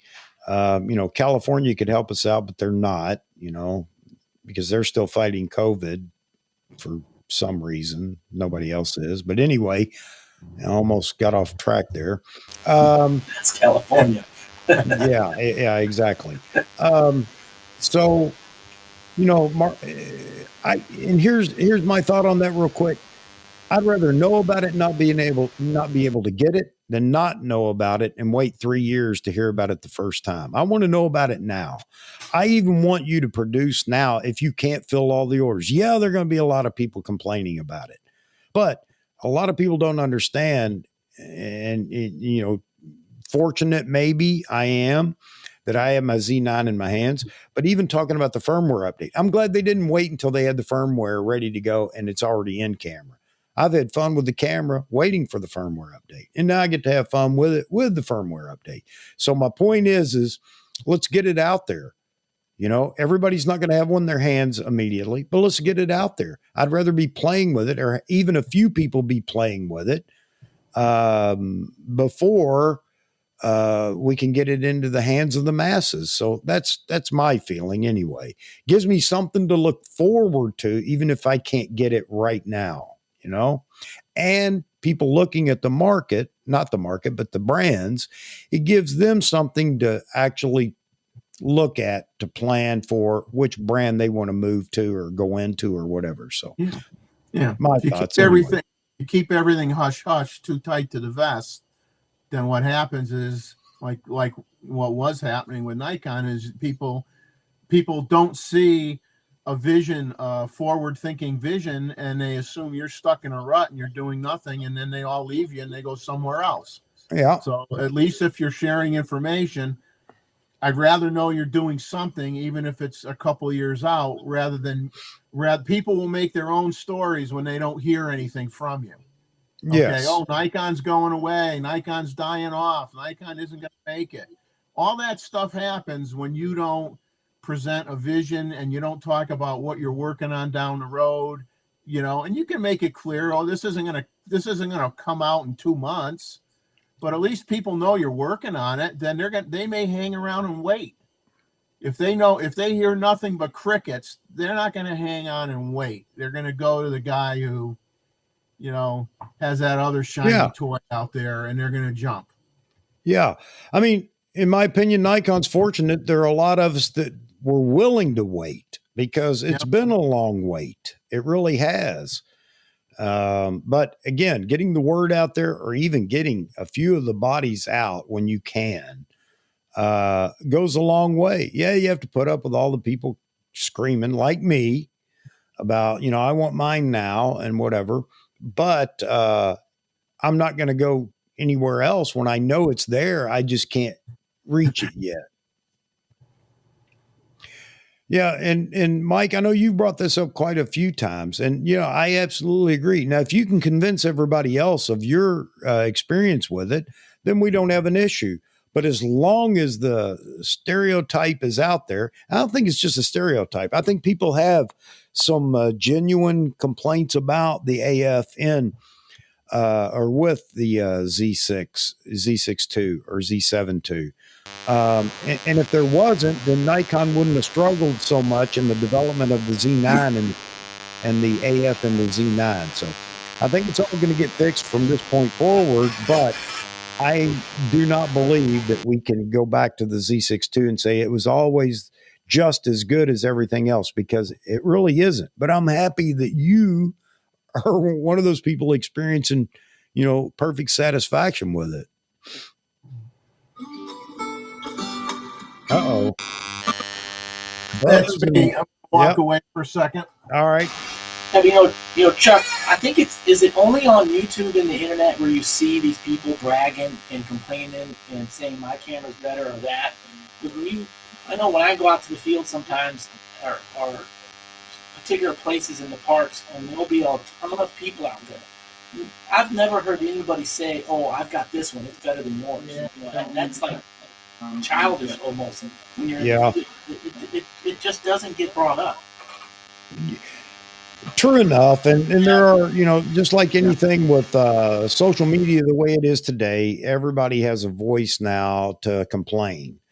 And yeah, and I think it's in every hobby has the same issue of, you know, there are several different brands, whether you go to guns, cars, whatever it is, and everybody's going to, you know, talk down everything they don't have or the brands they don't have and talk up their brand. And they're going to find bits and pieces to pick on other brands. So photography is not unlike every other hobby out there. And I say hobby because let's get off this, and I've said this a bajillion times, let's get off this pro thing. There are more hobbyists than there are professional photographers. There are more actual professional photographers making a living than there are professional photographers, if you get my drift. So go ahead. Yeah, there's always a percentage of people that just don't care. I mean, I was out one day and I was next to my right was the Sony guys, to my left were the D500 guys, and the Nikon guys, you know, they weren't even clued into the mirrorless world, and they didn't even notice I'm sitting here with my Z9, Yeah. They didn't care. They didn't ask, hey, what do you got? What are you shooting? It was never even a topic. They're just out there having fun and doing with what they had. Yeah. Yeah, absolutely. Absolutely. And let's face it, too, it's always easier to make those comments behind a screen than it is face to face. You know, you don't want to be, people don't want to, they don't want any controversy when they're out there when somebody can take that Z9 and slap them in the head with it, or take their R3 and knock somebody out with it or whatever.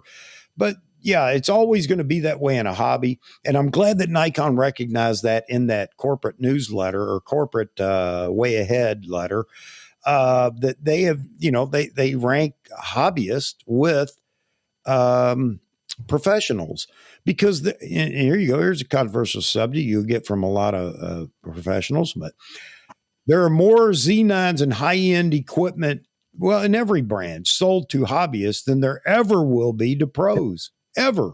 Yeah, the pros It don't is keep bread and Nikon in butter. business. The But pros yet they don't keep Nikon in business. We do. no, they do not. You're We right, do. because they're not upgrading for want. They're doing it for need and justification of what it brings back to the business. Where a hobbyist is, I got the money, I'm buying it. Hey, right here, living proof. Look at the resales. I mean, I don't know what the numbers are, but you don't see a ton of Nikon gear for sale. And if it is, it's selling quick. Yeah, People hold on to it. It's good stuff. yeah. Hey, throw this up here real quick for Mike. He wanted to make this comment. Yeah, and I can see that. I can see that, Mike. Yeah. And a lot of people will say, no, it's not true. My DSLR. No, it doesn't. It doesn't do tracking like the Z bodies. There's so many other things for autofocus.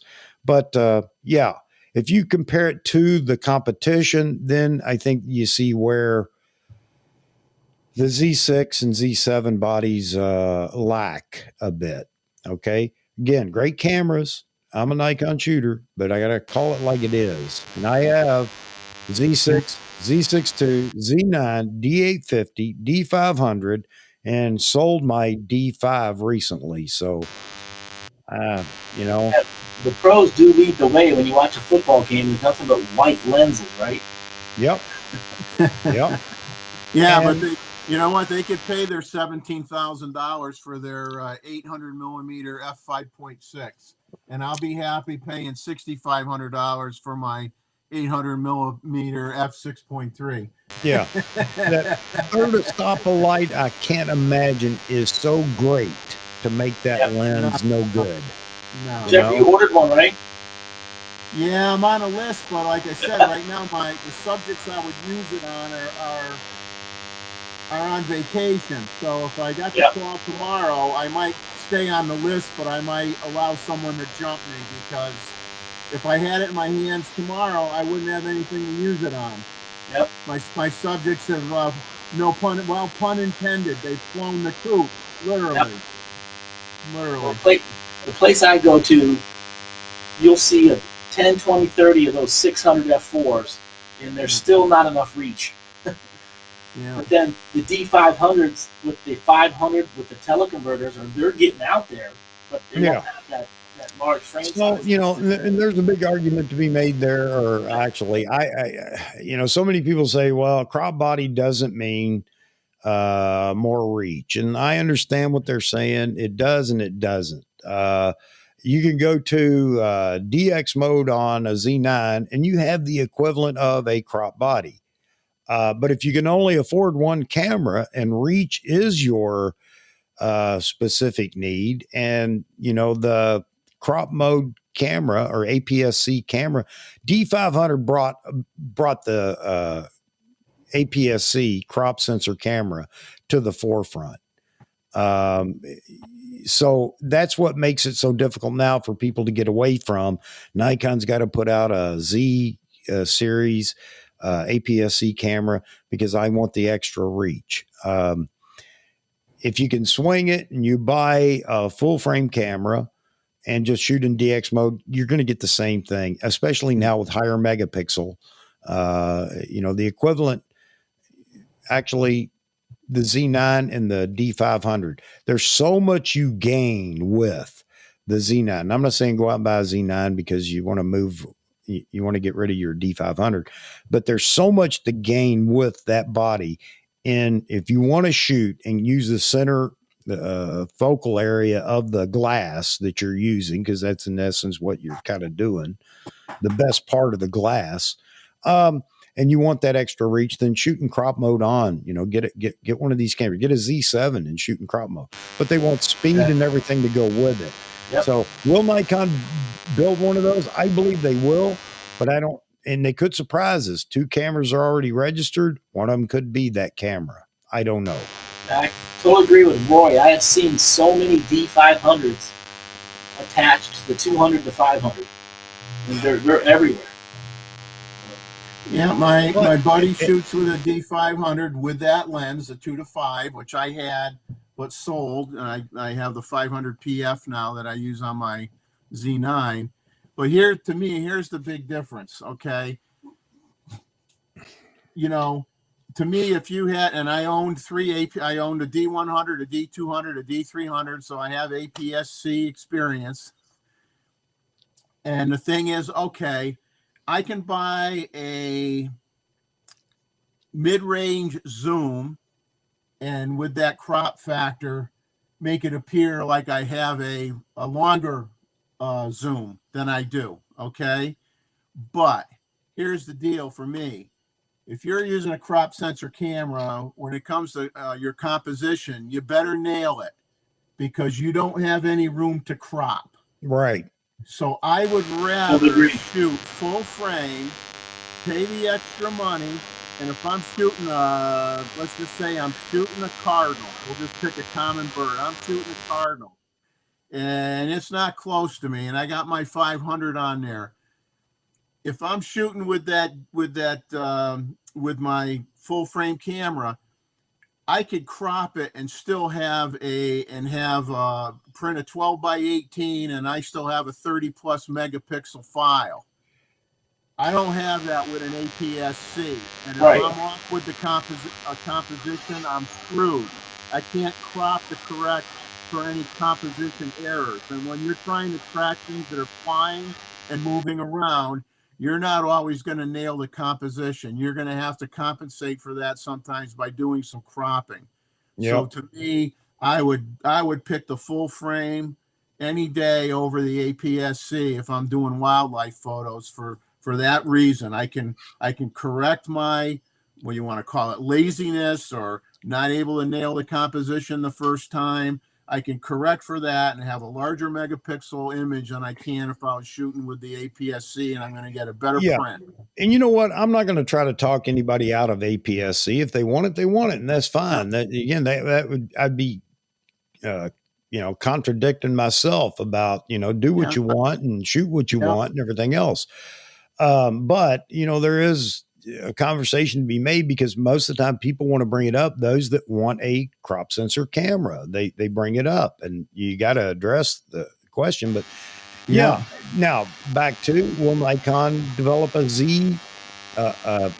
professional body Z crop sensor camera like the D500?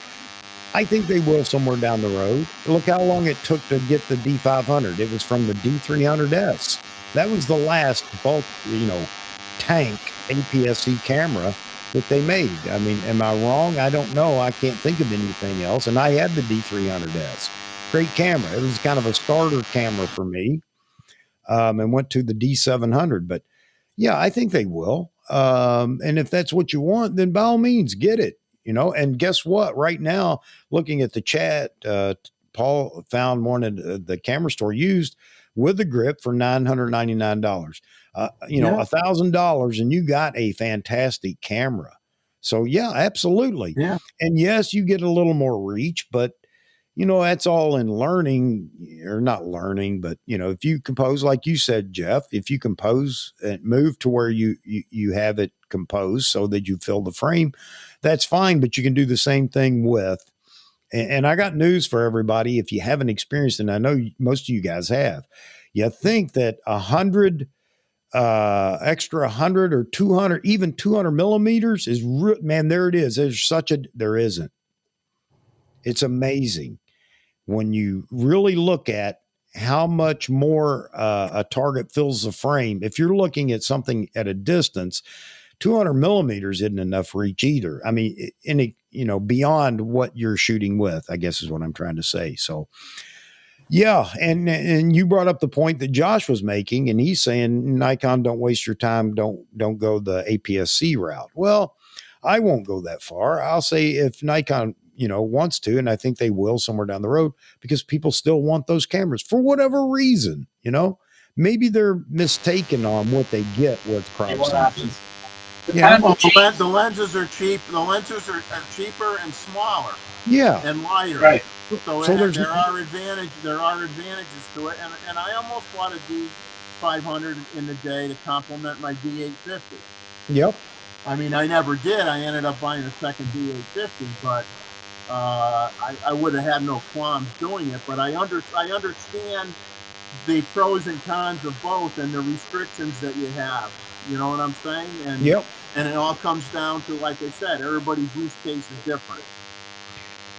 James, after this live stream, you are banned from this channel unless you come back with a whiteboard to speak to us until you get that audio fixed. Yeah, I feel don't know like what you're doing. We hear it, and then all of a sudden it goes away. And He it comes back, mutes. and it goes away. I feel like I'm in a tattoo shop.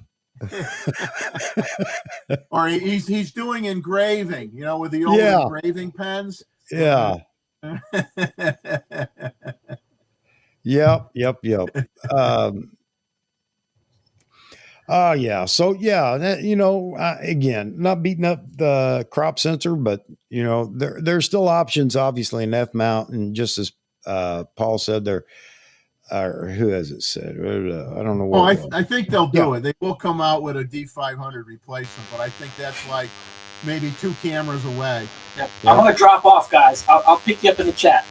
Brother, you don't have to drop Oh, off. yeah. I'm just messing with you, man. That's the whole point. I think we're all comfortable fun. with each other enough to mess around.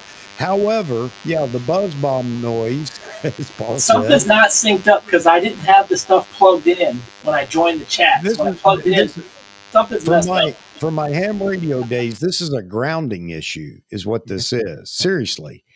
That is a common feedback or noise in a grounding issue. And I have it here too from time to time. I have to go, what have I got turned on that I have to turn off, kind of thing. But no, man, you're welcome in here. But yeah.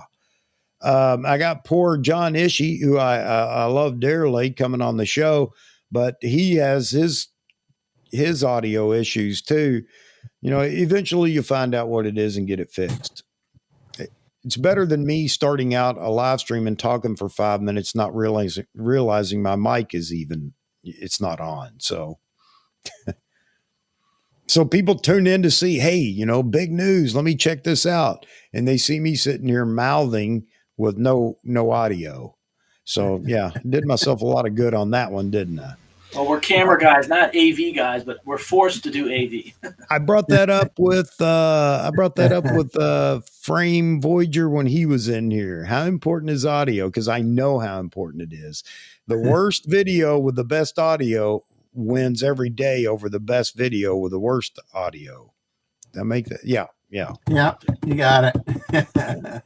Hey guys, I am going to cut this off here in a minute. I hear my brother coming in again. I'm going to have to get busy and do something too. But 3.5 hours today, and man, it flew by. And by the way, Israel, I'd love to go to India. I saw your comment earlier. That's on my bucket list. One of these days, brother, one of these days. But hey, James, thanks for entertaining us with the buzz. Just kidding, man. Just kidding. Thanks for jumping in here. Jeff, as always, thank you very much. Hey guys, without a reminder, every Wednesday at this time or at 12 noon and every Saturday night at 9 p.m. Eastern time, there is a show. So sometimes I get busy, forget to get the reminder out, or you may not have all notifications checked on your subscription. I'm not saying go do that. What I'm saying is that there's going to be a stream at those times.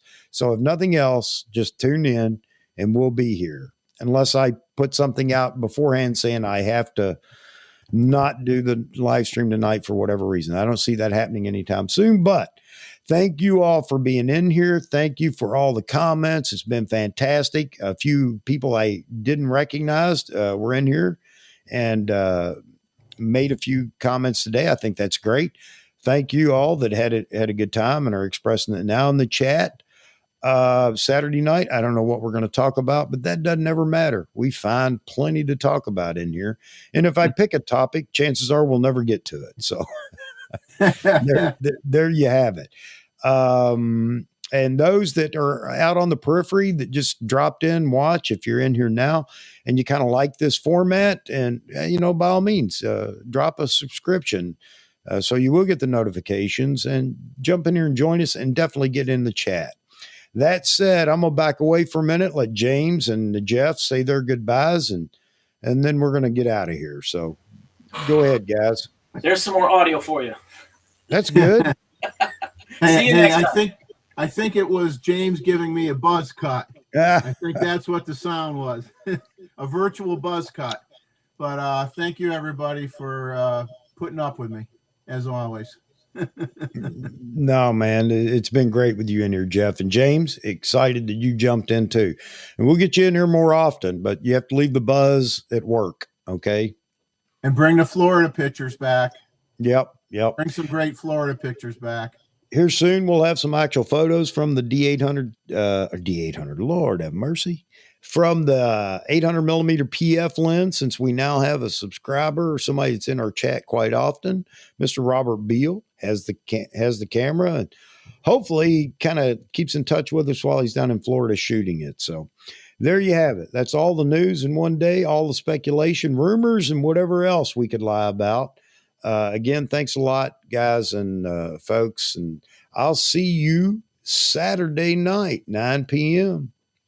Have a great rest of the week. I hope it's great for you. God bless you all, and we'll see you then.